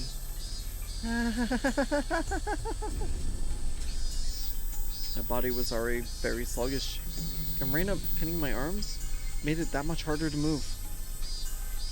I seriously tried to struggle, but she wouldn't even budge. My panic began to well up, and I realized this was well beyond the realm of jokes and pleasantries. This freakishly monstrous strength, it would have been impossible for the Reina that I knew. And then, these thin, frail arms grasping me firmly. Whose arms were they? Kei-chan, no struggling. Club rules. There are no exceptions. You can't fight against the penalty. Mion. No, that thing that looked like Mion. It spoke to me like how Mion would speak to me. But I was certain that this was not Mion. Someone who wasn't Mion. Someone who was just pretending to be Mion. Need to finish this up before the manager comes. Mion fished into her pockets and pulled out something bizarre. I could tell what it was just by looking. But for such a thing to be in her pocket, my mind wouldn't accept it. What is that? It was a small syringe. Just a small, clear syringe. Like what a doctor would use when you went to him when you were sick. Reina held me even tighter. And I could hear that clattering laughter that no longer sounded like laughter, flaring into my ear. That eerie laughter. It wasn't something that the Reina I knew could ever produce from her own throat. This thing that was pretending to be Reina. Was this a real laugh? Unable to defend myself, the syringe Mion was holding drew closer. That needle tip was waved in front of my face countless times. Don't worry, don't worry. It won't hurt. It won't hurt. What are you planning on doing? What kind of sick joke is this? What are you saying, Kei-chan? You know exactly what's going on, don't you? About what? I don't understand any of this at all. I know you know. No use playing the fool this late in the game. Stop talking nonsense to try and confuse me. You're going to have done to you what happened to Tomitake-san. What? The same as Tomitake-san? I didn't really understand what she meant. What'd this have to do with this syringe? You're playing dumb, Keiichi-kun. You should have realized it by now. Oh wait, that's Reina saying that. You're playing dumb, Keiichi-kun. You should have realized it by now. Reina whispered into my ear, laughing as if to admonish me. But even the way she spoke was repulsive beyond compare. Playing dumb? Me? About what? What do you mean the same as Tomitake-san?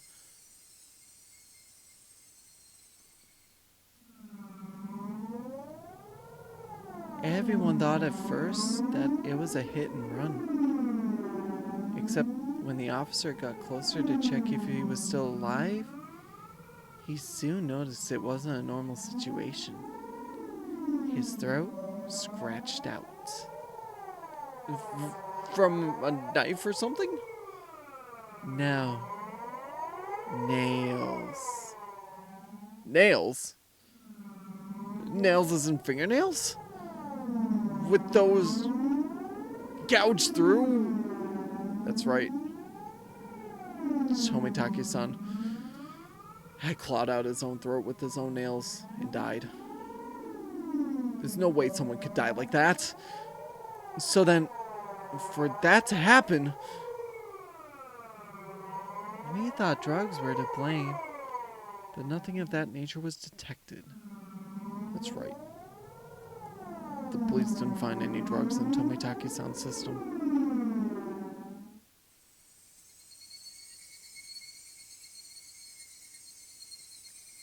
The police told me they didn't find any drugs in Tomitaki-san's body.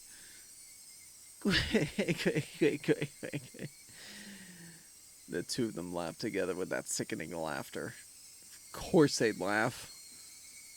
To assume that such a medicine didn't exist just because the police didn't know about it was completely foolish. Meaning, the drug that caused Tomitaki-san to die in such a bizarre manner did exist. If Mion injected this into me, then that would probably be all the proof I needed. That would basically mean I'd end up the same as Tomitaki-san. Become hysterical, scratching out my throat in my last moments, then die.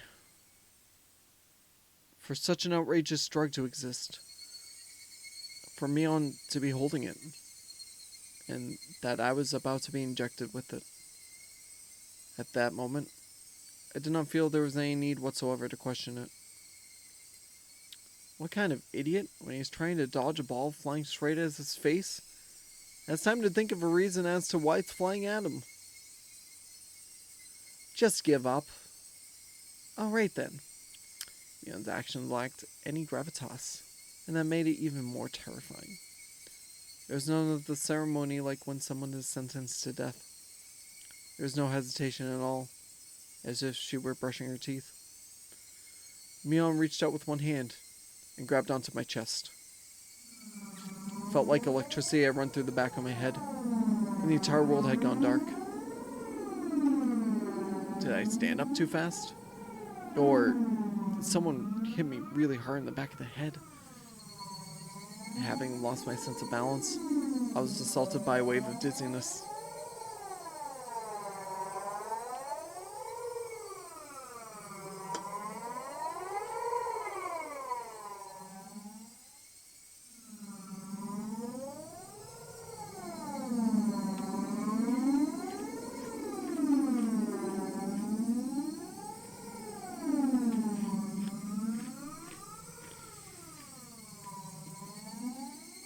Well, it seems like we're about to die. I squatted down for a bit. When I came back to my senses, my entire room had changed drastically. The numbness in my head was gone. Slowly, I could tell blood was flowing to my extremities again. How long had I been squatting here? How many minutes? Or has it been hours? It was almost as if the hands on the clock had stopped moving the entire time my eyes were closed. That's how little time passed. Really? The air in the room wasn't filled with that madness from before. Only a dull silence. Reina wasn't there, pinning my arms, and Mion wasn't there, about to inject me with a needle. No way. Could it be all of it was a hallucination? There was no other presence in the room besides my own. It was the weirdest experience I'd ever had. I was certainly with Reina and Mion. I doubted my sanity for a moment, but I was also seized with some sort of comfort. Sadie, appreciate it. Thank you so much. Appreciate you being here. Thank you for the lurk. Have a fun lurk. I doubted my sanity for a moment, but I was also seized with some sort of comfort. I guess that terrible ordeal was a hallucination. Neither Reyna nor Mion, they wouldn't ever do something so terrible. My head grew hot. I could tell my emotions were welling up. Why? That wasn't a reason to cry. Why? It was sorrow. Why was I sad? I don't understand. I don't understand. Kind everyone, not discriminating against age or gender. Mion. That Mion sprawled by the window in an unnatural pose. Blood stained her deep red from her head down to her chest. The bright crimson smeared on the walls. That splatter had undoubtedly come from Mion. She always had that bright smile. It was kind to me from the day I transferred. Reyna. That same Reyna was slumped at my feet. Was making the same pool of blood as Mion. I couldn't comprehend what had happened. Did someone come to save me? Then they beat these two down? With this metal bat? I finally noticed the weight in my right hand. How long had it been there? It was Satoshi's metal bat. It was covered in a deep red. There was no doubt that this was the weapon used to mutilate both of them. And I was holding that weapon. I was the only person in the house. What? Looking at this objectively, I couldn't think of anyone other than myself who could have done it. I did this? That's right. Keiichi Maibara. Of course I did it. I told myself gently, as if coaxing myself. Hey, me. There is no reason for you to remember it, nor is there a need to regret it.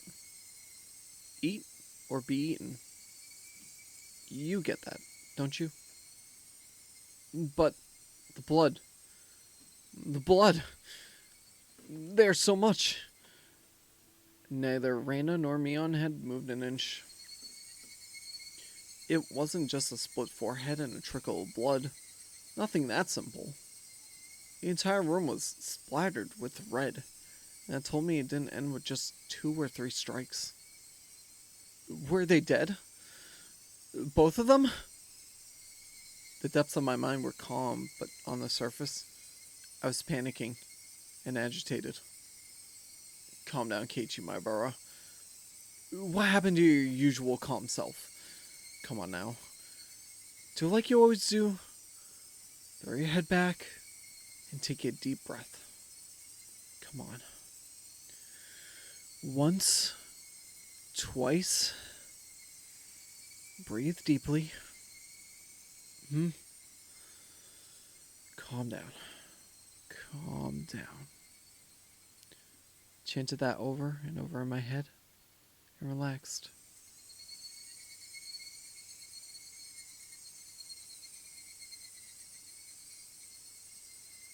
Color came back to my vision, and smells reinfused the air. At the same time, I remembered what happened when I blacked out.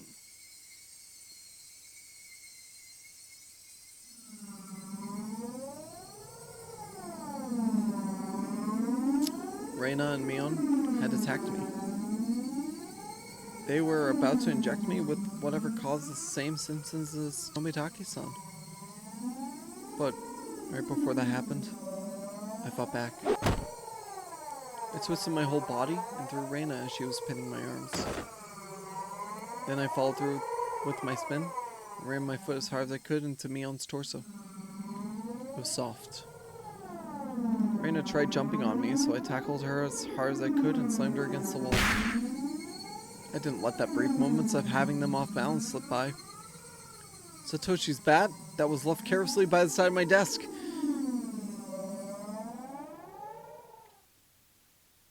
Weep. At that moment, everything went pitch black. There was nothing recorded past this point in the videotape of my mind. No, that wasn't right. It wasn't that there was nothing recorded. It was recorded just fine. Just the other me inside myself had told me not to look and turned off the TV. Just because the screen had gone black and I couldn't see it didn't mean that the videotape within me hadn't recorded it. The TV was just off. The video was still playing. The tape within me, creaking along, still playing.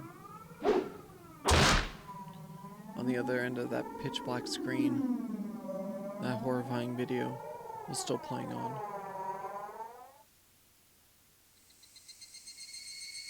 Compared to this, though, this scene right before my eyes was still so difficult to take in. There's blood spattered everywhere on the walls. The two of them in these unnatural poses. Not a sign of movement from them. I couldn't even tell if they were breathing.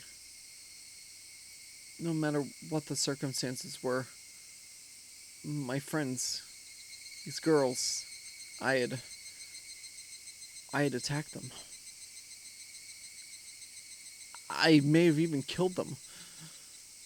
But if I hadn't done this, I would have been the one done for.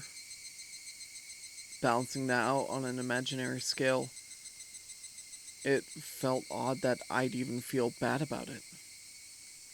Even if it was a bit excessive, this was justifiable self-defense. The proof was all here. The two of them collapsed here in Mion's syringe. Mion's syringe filled with some unknown drug would certainly solve the mystery surrounding the incident with Tomitaki-san. And from the fact that both of these two were involved, they'd be able to pick out the criminals one after the other. Still, I might be suspected for this. But that was just fine. Anyway, now this should be a police affair. This wouldn't fade into the darkness like Reina's past incidents. As long as the police were involved, that should bring this to a close. They'll probably revisit their investigation on the chain of incidents. Oishi-san would definitely get to the bottom of it. Meaning, my wish of not wanting to die, of wanting to know the truth, that would be fulfilled in its most basic form. It was all a matter of time now. The Dr. Reina called should be getting here soon. I'll confess everything to him. I needed to contact Oishi-san. At that moment, I remembered. Besides the doctor, a manager had been called. It was easy to imagine that they were someone deeply involved with the incidents, judging from Reina and Mion's conversation. The ache in my chest, caused by the gruesome deed I'd done, dissipated rapidly. It was not over yet. This place was no longer safe. Stay calm, Keiichi Maibara. It's not over yet. I need to live long enough to tell the police of this incident. At that moment, I felt like I heard someone's voice from outside. Since people were speaking, it must mean there was more than one person. I moved the curtain ever so slightly and peered outside. It was a bizarre sight. About 4 or 5 grown men were all gathered at the gate. They very much resembled the 2 men who had assaulted me at the dam site today.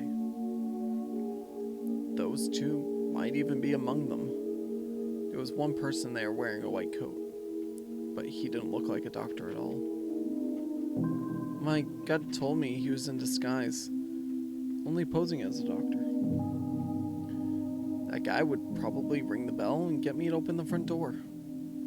Pretend to be a doctor to get me to open the door. And then the rest of them would all rush in at once. At that moment, I saw the car parked behind the men. My heart nearly skipped a beat. The white van. No mistaking it. That van. The one that tried to run me down? The man in the white coat entered the gate, heading towards the front door. The rest of the men hid in the bushes and watched him. I probably couldn't pretend that I wasn't home. Undoubtedly, they'd just break the window and enter. I needed to get out of here somehow. Then use a public phone to contact Oishi-san. Then meet up somewhere. First of all, I need a weapon. Then shoes. But before all of that, there was one thing I had to do. I had no intention of dying. I'd live and reveal the truth about this nonsensical curse of Oyashiro-sama. But what would happen from here on, regardless of how determined I was, may bring about my demise. And that was why there was one thing more important than getting out of here right now. I need to get that clock out quickly and take down the note hidden behind it. Damn it! The tape was sticking to it fast. It'd be fine if it was torn a little. I opened up the slightly torn note and began writing another passage with the ballpoint and pen. If I wasn't able to inform Oishi-san, then the only thing I could rely on was this note. I never thought a piece of torn, college-ruled notebook paper could be this reliable before. I had no time.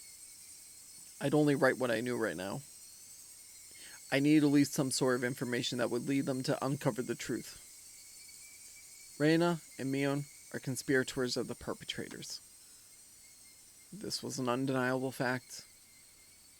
I still didn't want to believe it, but it was a fact. Anyway, I'd leave all the information that would help lead them to find the perpetrators. There are 4 or 5 adults, maybe more. They have a white van.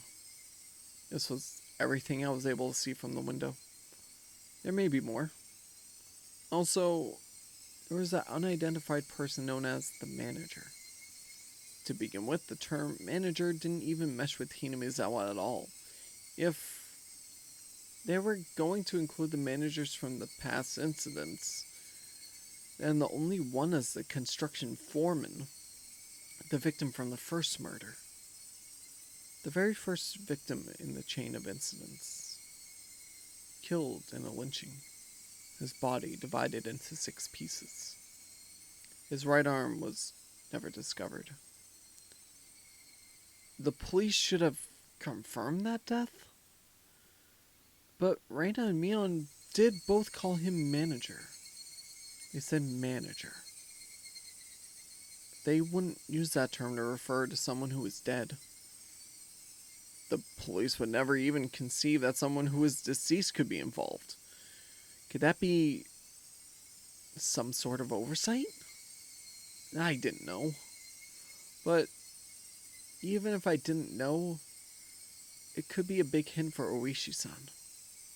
That's right. They needed to start fresh from the first incident. It wasn't just a simple dismemberment, but the start of the string of deaths that would follow. So then, there must be something hidden there. Please reinvestigate the victim from the dismemberment incident. He's alive. His death should have been established after an autopsy. Logically, you would think as much. But was that really the case? Could it have been some sort of ploy that they were able to deceive the police with? I shouldn't jump to conclusions, but he may still be alive. I had no time to ponder that right now. Oh yeah, there's something even more important that I needed to write. Tomitake-san's death was from an unknown drug. That's right, that drug. It was an irreplaceable piece of evidence. No doubt, just by having this, everything would be uncovered. I couldn't just leave that vital clue lying on the floor. This syringe is proof. Writing that down, I stuck the syringe onto the back of the clock with plenty of tape, so it absolutely would not slip out and fall to the floor. Firmly.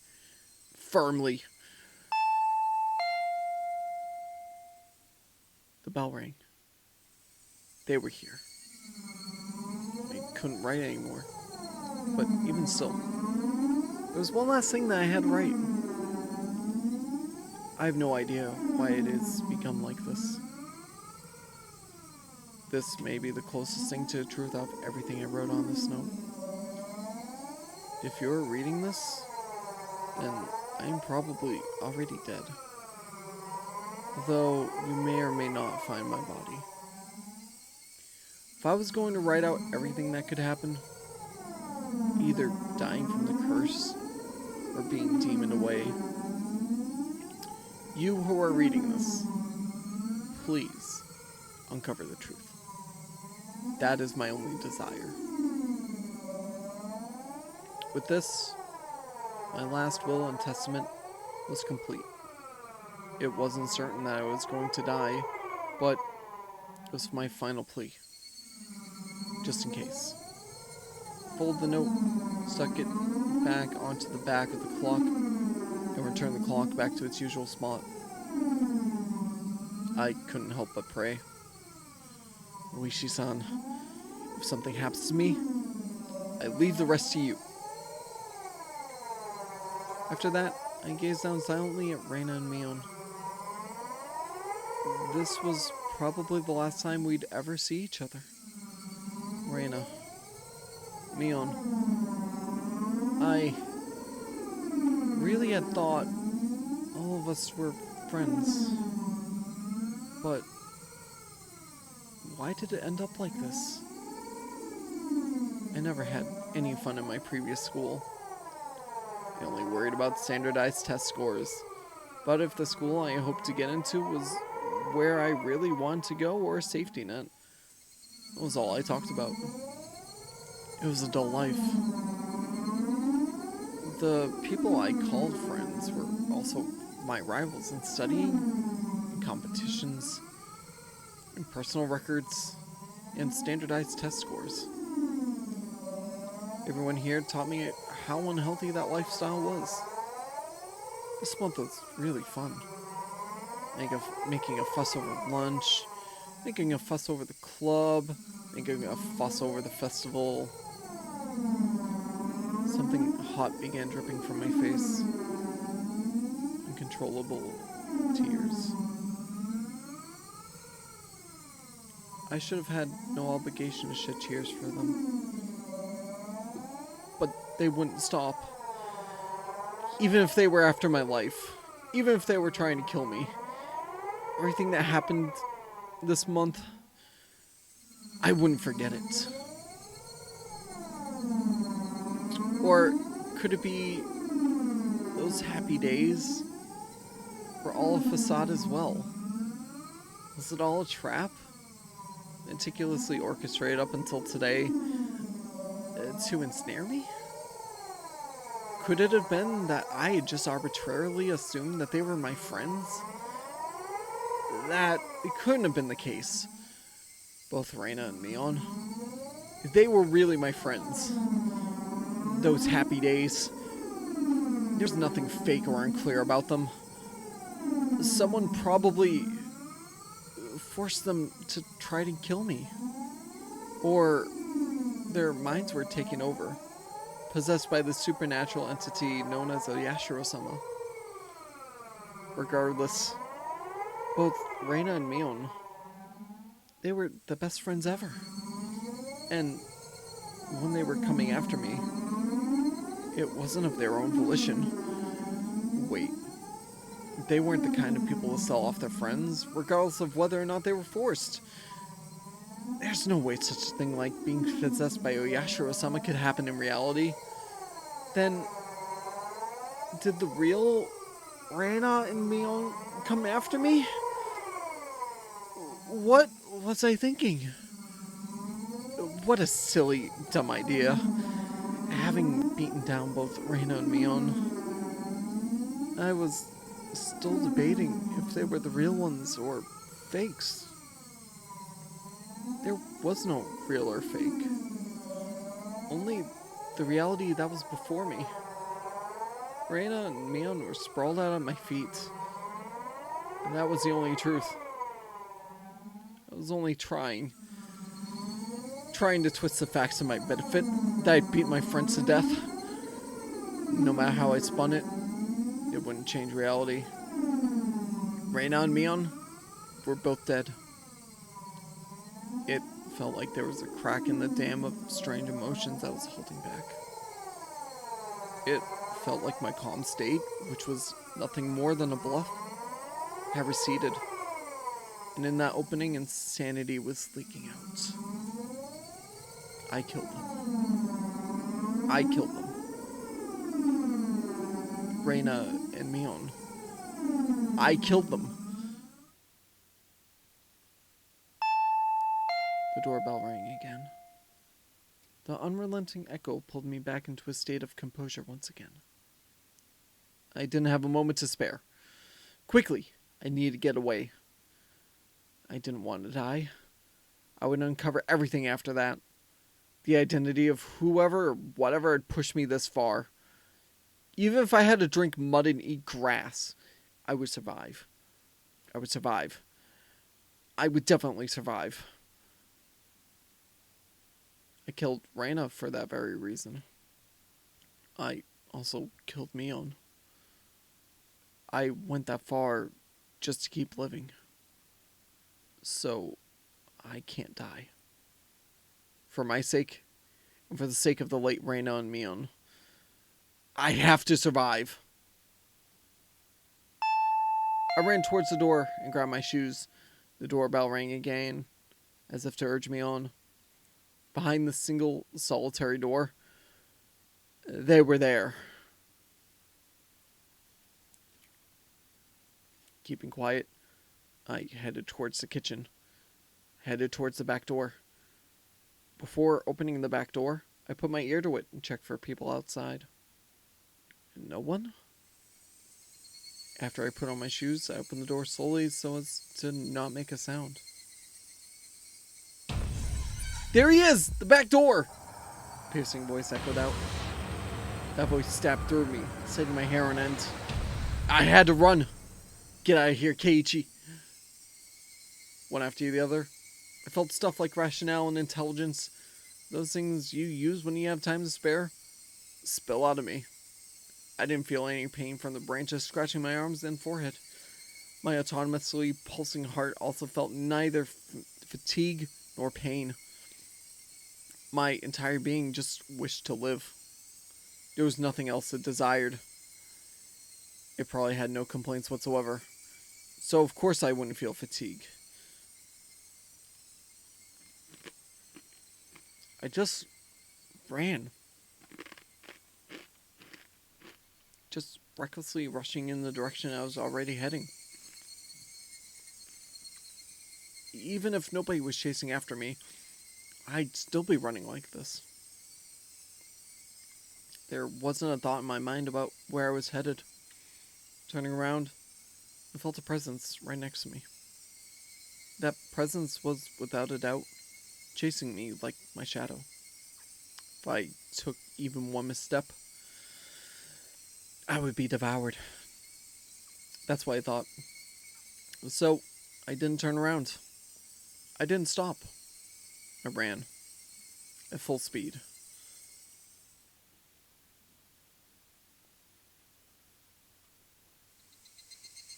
Gwa, gwa, gwa, gwa. That was the chirping of the Higurashi telling me it was evening. Gwa, gwa, gwa, gwa, gwa, gwa, gwa, gwa. Trying to tell me something. And then I finally heard it. The wailing cry of the victims who didn't make it. Would I be joining them?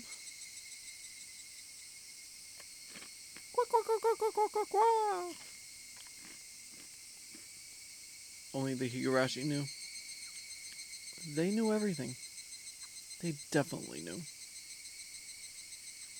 So, I ran towards where I could hear more of the Higurashi's chirps. But the farther I ran, the farther away their chirping became. I couldn't get near them. Why are you all running away? Was it my fault? Was I the one to blame? Then I'll apologize. I'm sorry. I'm sorry. I'm sorry. I'm sorry.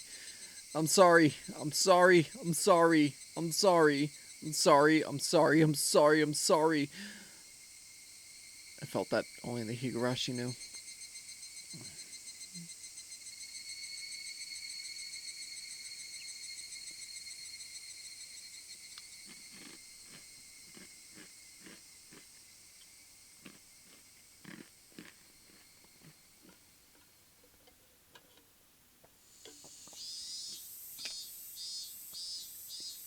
The smoking room was filled with a cloud of cigarette smoke.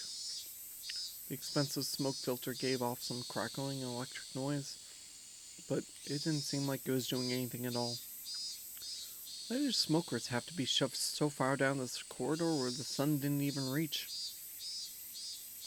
I recalled hearing that the tax revenue from tobacco was about a tenth of the municipality's revenue. We were the most heavily taxed members of this municipality, so I really wish they'd show us a little more respect.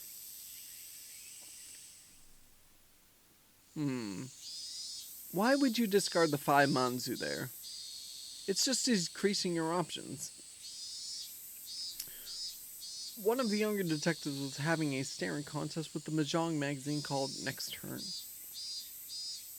You're still in Tenpai if you cut the 5 manzu. If you're betting on a high tie, then shouldn't you be going into it with a mangan? Kuma-chan, look at the pond. I'll discard a 5 manzu. It's a safe tile.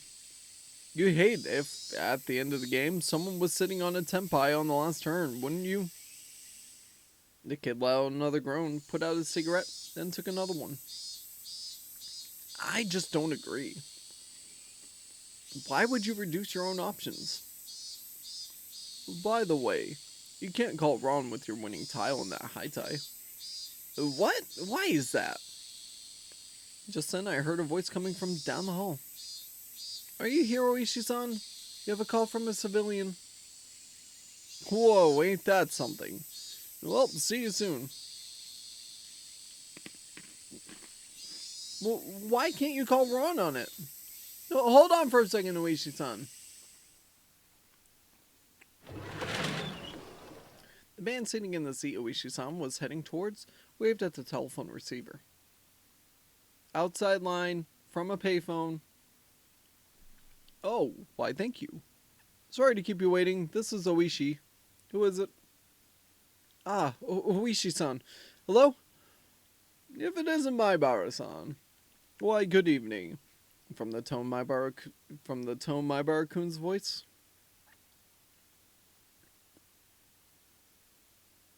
That's definitely missing an of.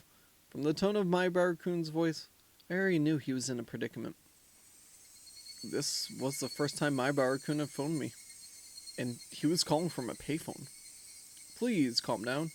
Did something happen? Well... His voice was erratic over the line. He had completely lost his sense of composure. After checking that nobody else could hear, I prompted him in a hushed tone. What happened? Calm down, Maibara-san. I can have the local officers head to your local... Calm down, Maibara-san. I can have the local officers head to your location. I'll be there soon, too. I think that's... Impossible. His voice was quivering and hoarse. He wasn't surrounded by people even as he was making this call, was he? Maibara-san, you're calling from a payphone right now, right? Where is that payphone? There were no other sounds beside Maibara-kun's voice. It had to be a phone booth. I scratched out a note and thrust it at my colleague sitting across from me. Hinamizawa phone booth. He understood quickly and hastily started on the internal lines. Calm down, Maibara-san. What is your current situation? It usually wasn't a good idea to tell someone panicking to do so, but this was not a usual case. Maibara-kun didn't just get in trouble, get away, and then call me. He was in the midst of something dangerous right now. But yelling at Maibara-kun right now would just needlessly cause him to be even more frantic. Maibara-kun wasn't just calling to seek help. He was trying to tell us something more than that. And whatever that was, if I didn't get it from this call, I was certain there would never be another chance. My colleague pushed a note in front of me. There's only one booth in Hinamizawa. Patrol car is on the way. 5 minutes. That's too long. How many officers are in there? 2. Not enough. If it was as I imagined, there were likely quite a few people surrounding Maibara-kun. 5 minutes was too long. Did you call the officer station in Hinamizawa? He's scheduled to be on patrol. They're currently out and it'll be impossible to contact them. God damn! Kuma-chan, bring the car around. Understood. Hello? Uishi-san? Hello? It's alright. I can hear you loud and clear. There was something wrong with Maibara-kun. That wasn't a normal coughing sound. Vomiting? Or was it blood? Had he already been attacked? Was he injured? Maibara-san, the police are on their way. They'll be there in a couple minutes, so hold on somehow. Hello? Can you hear me? Maibara-san! I could hear on the other end of the line that he was having a coughing fit. Bye, kitty.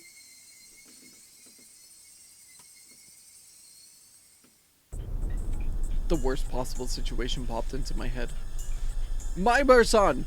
Who is the culprit? How many are there? I thought at first the culprit was human. I couldn't tell if that was a cough or vomiting.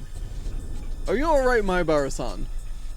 I thought that the culprit was a person and not Yashiro-sama's curse. Up until right now. But I guess in the end it was an intense bout of coughing. Then vomiting. But I guess Yashiro-sama does exist. No, he's here.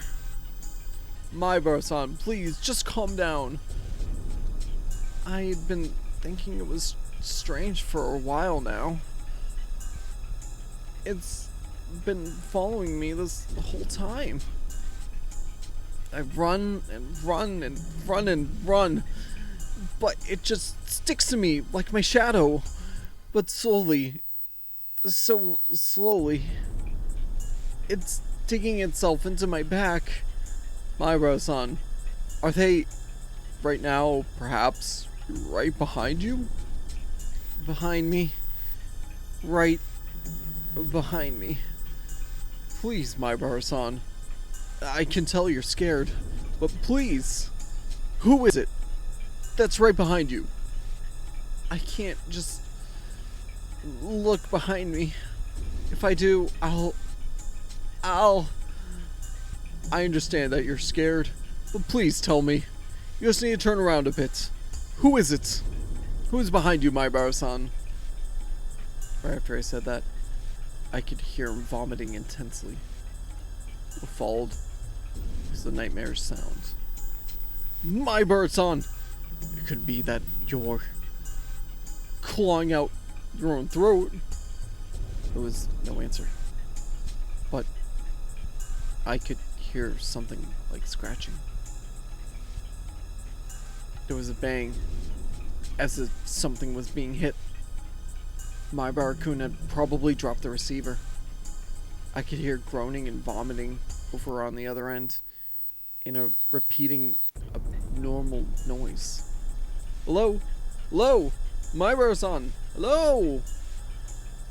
I knew how far away my voice would sound on the other end, but I couldn't help but shout.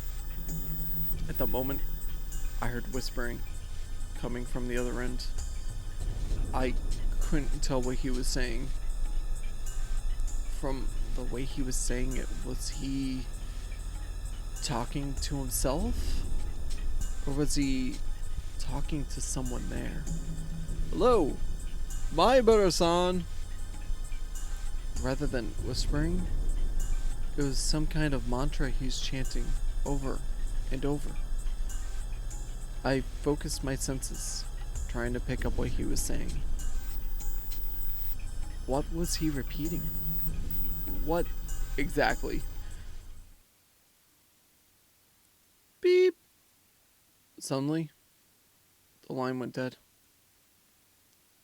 Did he use up his time?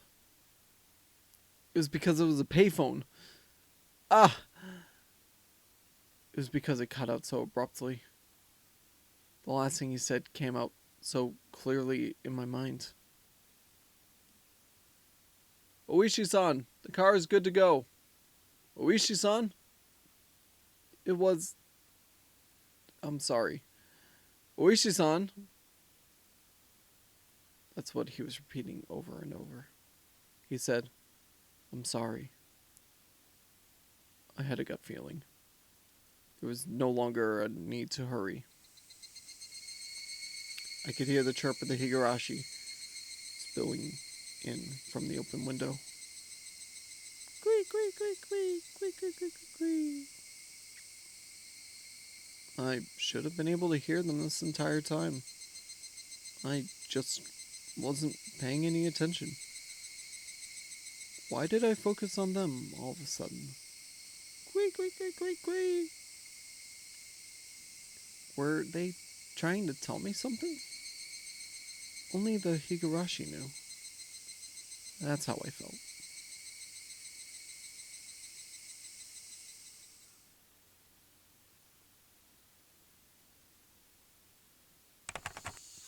July 1983. In Himezawa, a remote village near Shishibone City, there was a murder involving two female students. The suspect is Keiichi Maibara. The suspect called over his two female classmates, Reina Ryogo and Hionso Nozaki, to his house and beat them to death with a metal bat. The scene of the crime was the suspect's room on the second floor of his house. The inside of his room was covered with a significant quantity of splattered blood, and there were signs of struggle with the victims. In addition to the scene of the crime, the entryway, living room, and kitchen, all traces of a struggle. At the entryway, the shoe rack and wall had evidence of being impacted by a strong blunt force. It is believed to have been the same bat as the murder weapon. Having no traces of blood, it is believed the destruction occurred before the murders. There is a possibility that the suspect overpowered his victims to keep them from fleeing. In the living room, the rug had been pulled back, then thrown aside. It is hard to believe that this had a connection to the struggle with the victims, and thus the reason for this remains unknown. In the kitchen, the garbage bag was torn apart, and its contents were spread out on the floor. Garbage was strewn about in the surrounding area, and handprints believed to belong to the suspect were discovered. It is believed that the suspect had for some reason taken out the garbage and struck it with his fists. The reason for this remains unknown. In addition, there was a note stuck to the fridge. The words, "Was there a needle?" were written in it. The meaning behind this remains unclear. Just in case, the garbage was searched, but the needle was not discovered.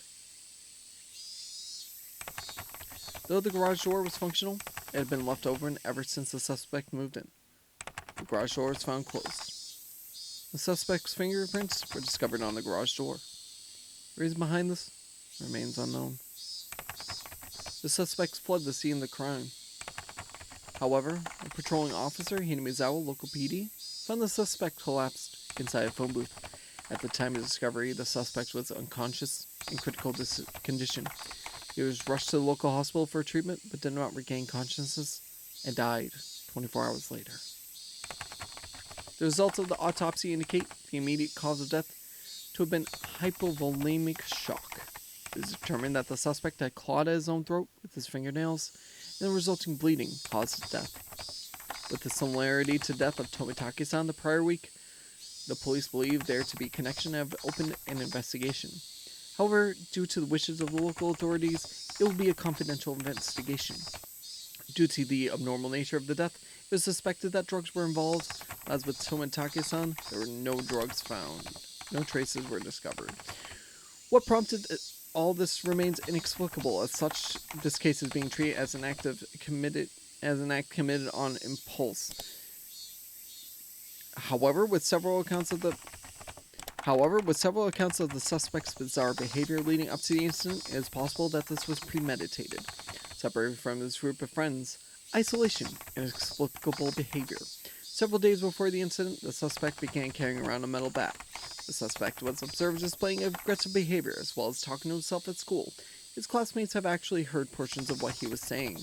2 days before the incident, the suspect declared to his parents the possibility of his death. Due to these circumstances, the police have begun an investigation on the possibility that this crime was not committed on impulse, but instead planned several days in advance. Afterwards, a note was found in the suspect's room that he had written himself. The note was written on 2 sheets from a B5 college rule notebook that had each been torn in half, and as if trying to conceal, it was stuck hidden behind a clock in the wall.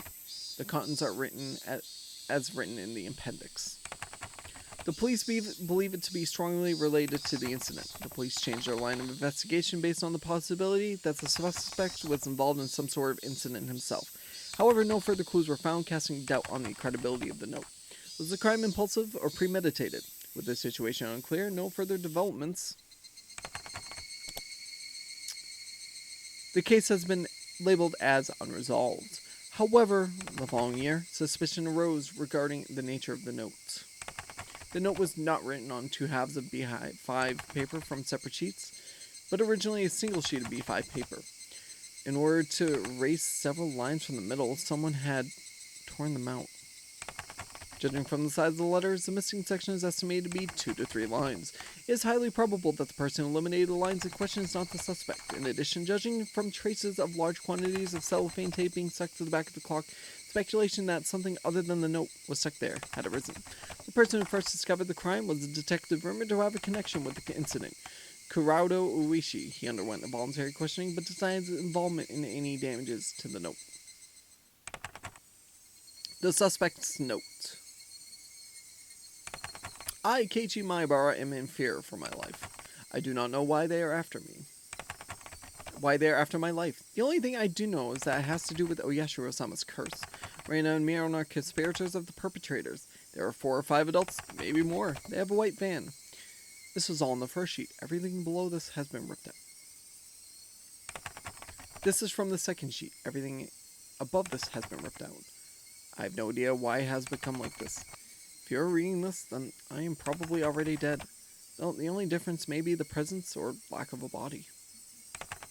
You who are reading this, please uncover the truth. That is my only desire. Keiichi Maibara.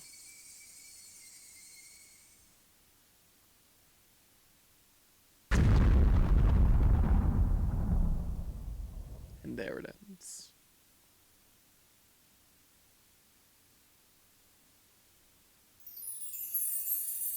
A new scenario has been unlocked.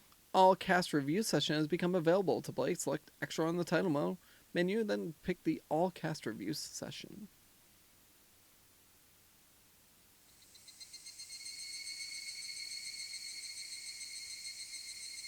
And that is the end of Higurashi. So why don't we see in the extra what this thing is, since I've got extra time. All cast review session.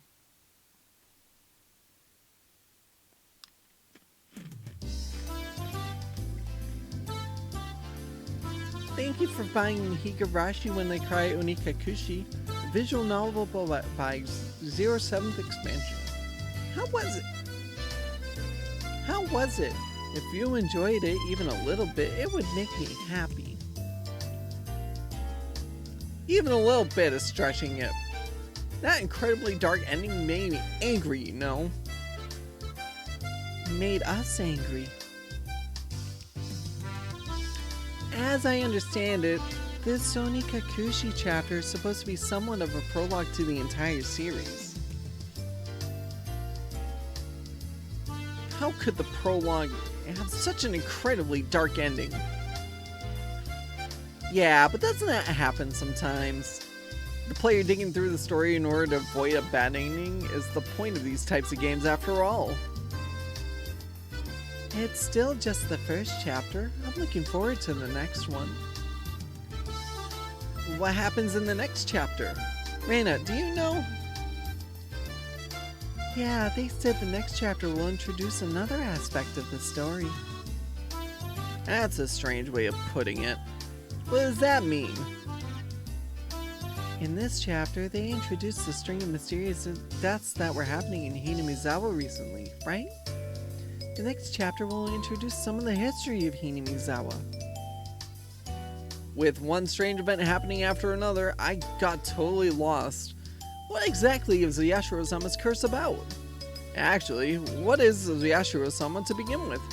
They didn't explain it much. I haven't heard much about it, but I kinda have a bad feeling about it.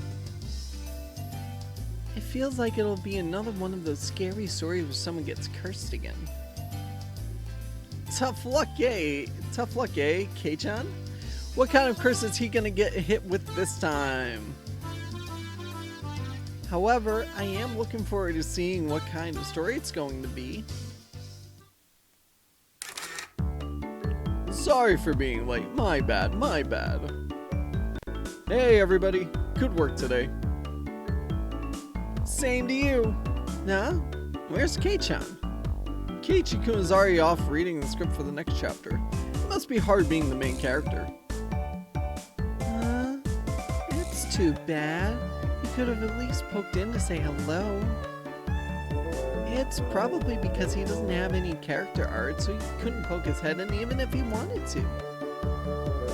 Rika-san, that's what we refer to as a personal problem. In any case, that story really was a lot of trouble, especially for Keiichi-kun and Reina-chan. In trouble? That was the mother of all bad ends. I wonder, what was the identity of the thing that attacked Keiichi-kun?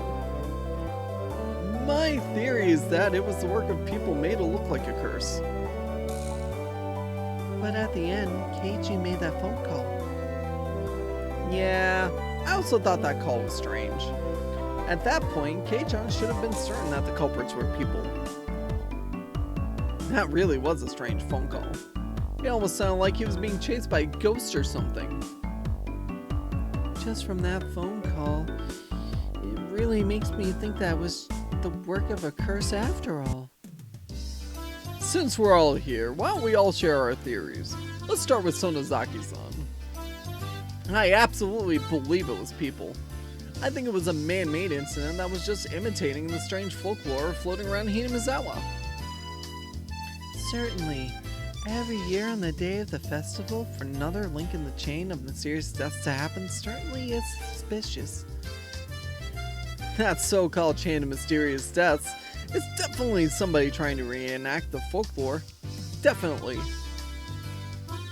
I think it was a curse. Looking at the scene where Keiichi-san went berserk in the entryway, and the last scene with the phone call, I just couldn't come to the conclusion that a person was the culprit. When you'd say it that way, it really wasn't the type of scene that would make you think it was the work of an actual person. Yeah, but even then, I still think it was a person who did it.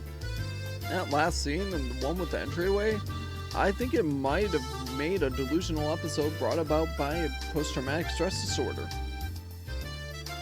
I wouldn't know what's going on anymore, even if you didn't use such complicated words.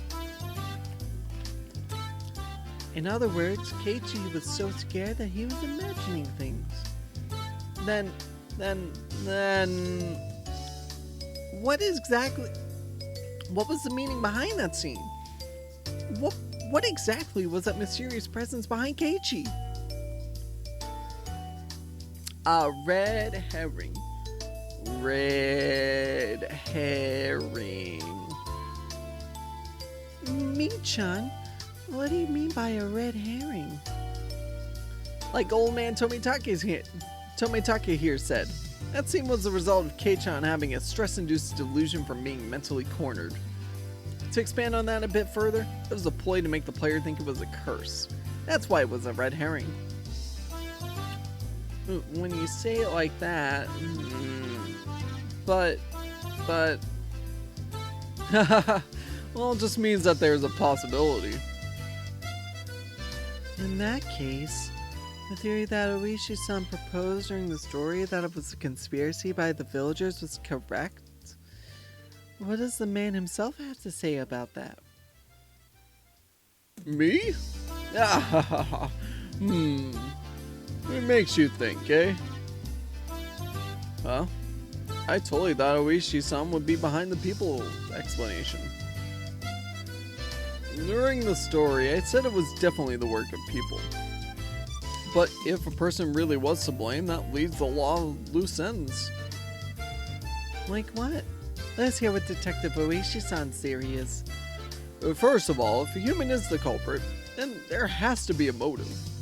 In other words, somebody has to gain something from it. So, what you mean is, if this was the work of people, there would have to be something gained from causing the chain mysterious deaths? Exactly. I felt that somebody could have benefited from the deaths of people related to the dam development, but the recent victims weren't related to that at all. First off, who benefits from killing Keiichi-kun? I see. If you say it like that, my case is kind of weak too. I mean, none of your money was stolen. There's no way it was human culprits. But that's not everything there is to it, right? Like Mii-chan just said, there might have been some sort of reason for them to reenact the folklore. Exactly! This wasn't a murder where you consider the typical motives. It makes me think that this was most likely some sort of ritualistic murder to reenact the bloodstained history of the village. So I'll ask the question of the hour. Who gains from this reenactment? Yeah, it's not about simple benefit. It's more a psychological reason. I think that maybe this was an act of revenge. Something native to the region. Fate was unable to be fooled this time around. I see. A member of some repressed family looking to air out an old grudge of their ancestors. Something like that? I don't like that. Then what is it? It couldn't be that you're leaning towards the curse explanation, Oishi-san. That's right. The man playing the detective said so. It's decided. It was a curse. If, like how Maibara said during the story, it was the case that Oyashiro-sama possessed Reina-san and Sonozaki-san and committed those acts, that would fit the evidence the most. As much as I hate to say it. Excuse me. Excuse me. Jesus. Actually, I'm of the same opinion as Oishi-san. I can't come up with any other explanation for the normally kind Reina and Mii-chan to suddenly start acting strange like that. About that, it may sound strange coming from the person herself, but I think that Mion, did it. I don't get what Mia's saying. I'd like an explanation. Oh, sorry. In other words, I think this may end up being a really cruel story. Huh? Wait, Nii-chan, you don't mean... If you follow the trail of evidence to the very end, that's how it would seem. I also have my suspicions.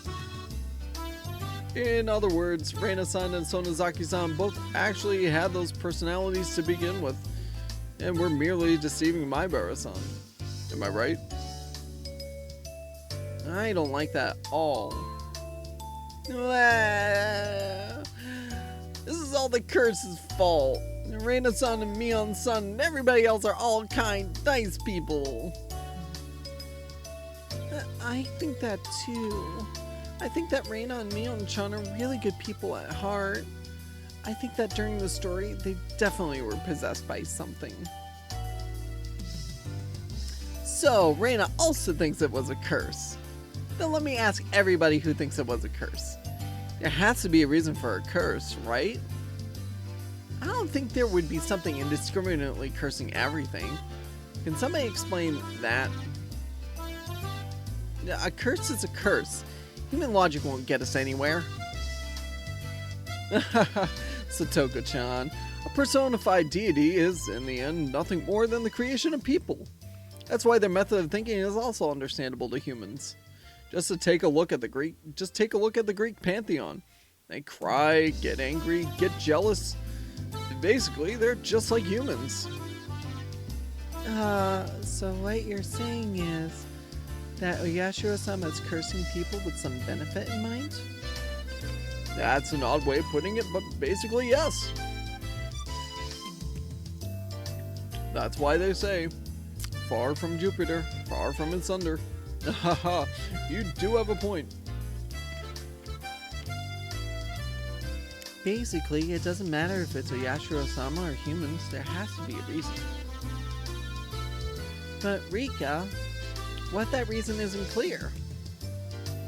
I don't know. That's right. This is still just the prologue. There's still a lot of stuff that hasn't been revealed yet. Yeah, it's hard to come up with any more theories at this point. No, I won't be satisfied until this is all made clear. Mion-san seems rather particular about this as well. We'll just make the best with what we know. Doesn't this feel interesting? Like the club a little bit? Yeah. If you put it that way, it does seem interesting. Well then, let's summarize. Let's see. I think it was a curse. Tomitaki-kun thinks it was people, right? Yeah, I'll go with it being people.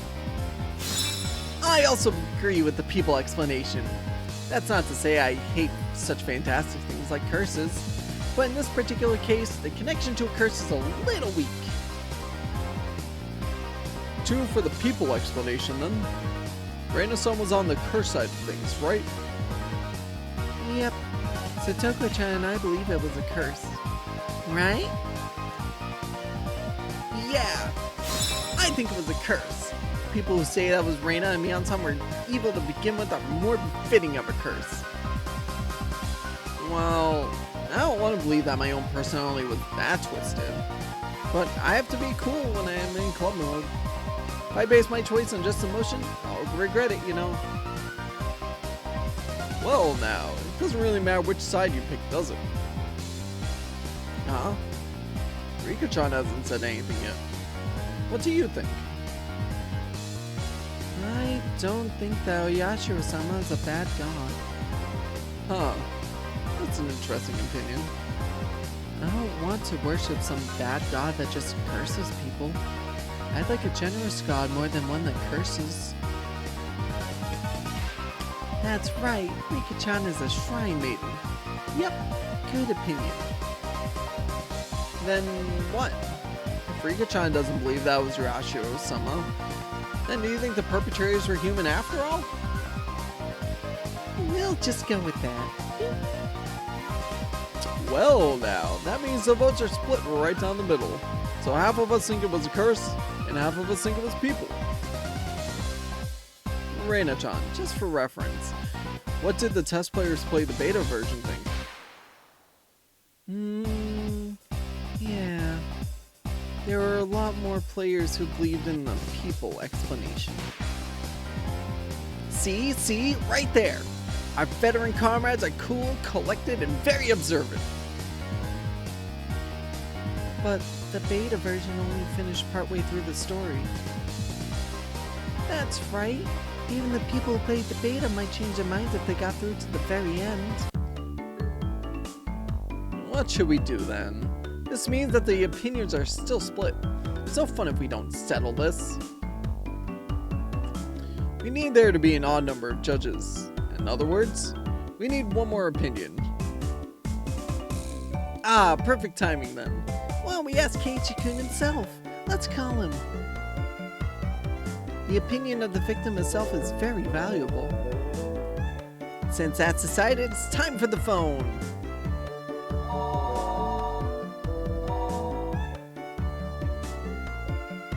Hello, Keiichi-kun. It's Reina. Are you busy with work right now? Yeah, really busy. Just when I thought I'd get a break because this chapter's over, it's already time for the next one. How's Kei-chan? Busy? Yeah, he's moping. I can hear you, you know. Must be nice having a wrap-up party. I wanted to go too. You can come if you get some character art for yourself. Rika, that's a secret. Sorry about that, Keiichi-kun. Anyways, during the current chapter, Keiichi-kun, didn't you die? We were just talking about who the culprit might be. Basically, we're deadlocked on whether it was people or Yashiro-sama's curse that killed you. I'm really sorry. I'm really sorry. Even though you're busy reviewing the script, Keiichi-kun, which do you think it was? That's obvious, isn't it? Which? Isn't it both of them? Targeted by suspicious people from the village and then cursed by some strange Yashiro-sama on top of that? It's both humans and a curse. Everybody's just picking on me. So very, very pitiful. Next time, I'll pat you on the head for you.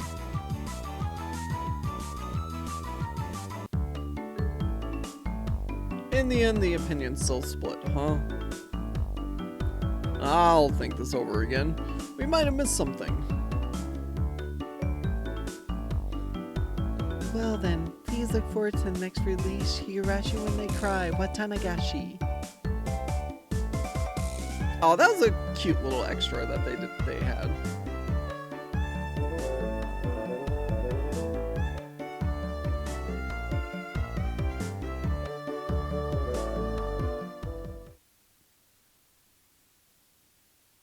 Is that the end of the extra though, or is there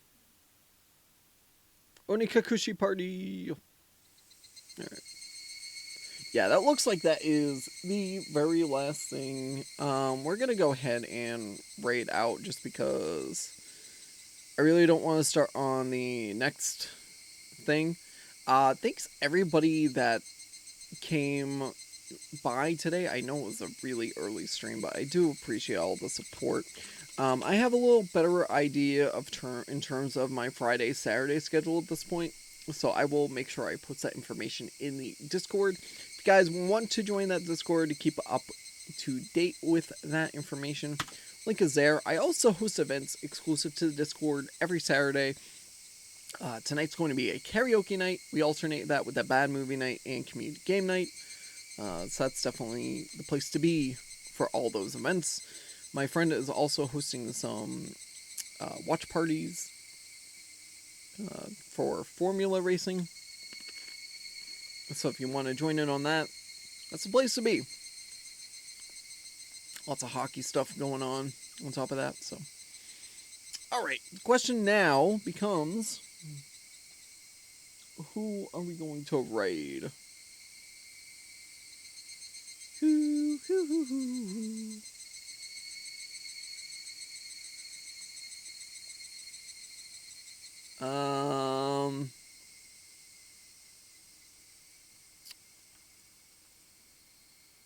No, I didn't mean to do that. Why don't we're gonna raid Enigma, I think. We're gonna because she usually stream. I feel like I've brought you guys to her channel a bunch, but like we stream at the same time, so I feel like I don't get to raid her too often. All right, but let's go ahead and get this raid started. Oh, not Toost. All right, so she's working on Ghostwire Tokyo. All right, guys, so I will officially be back on Monday around noontime Eastern. We are officially going to. I'm gonna exit out of this game really quick so I can move this over. We're officially going to be doing a stream this game on Monday. So that'll be around noontime Eastern. Thanks to Coworld, we're gonna be playing some Persona 4 once again. Thanks everybody that was here. Enjoy the rest of your weekend. I will see you guys on Monday. Peace.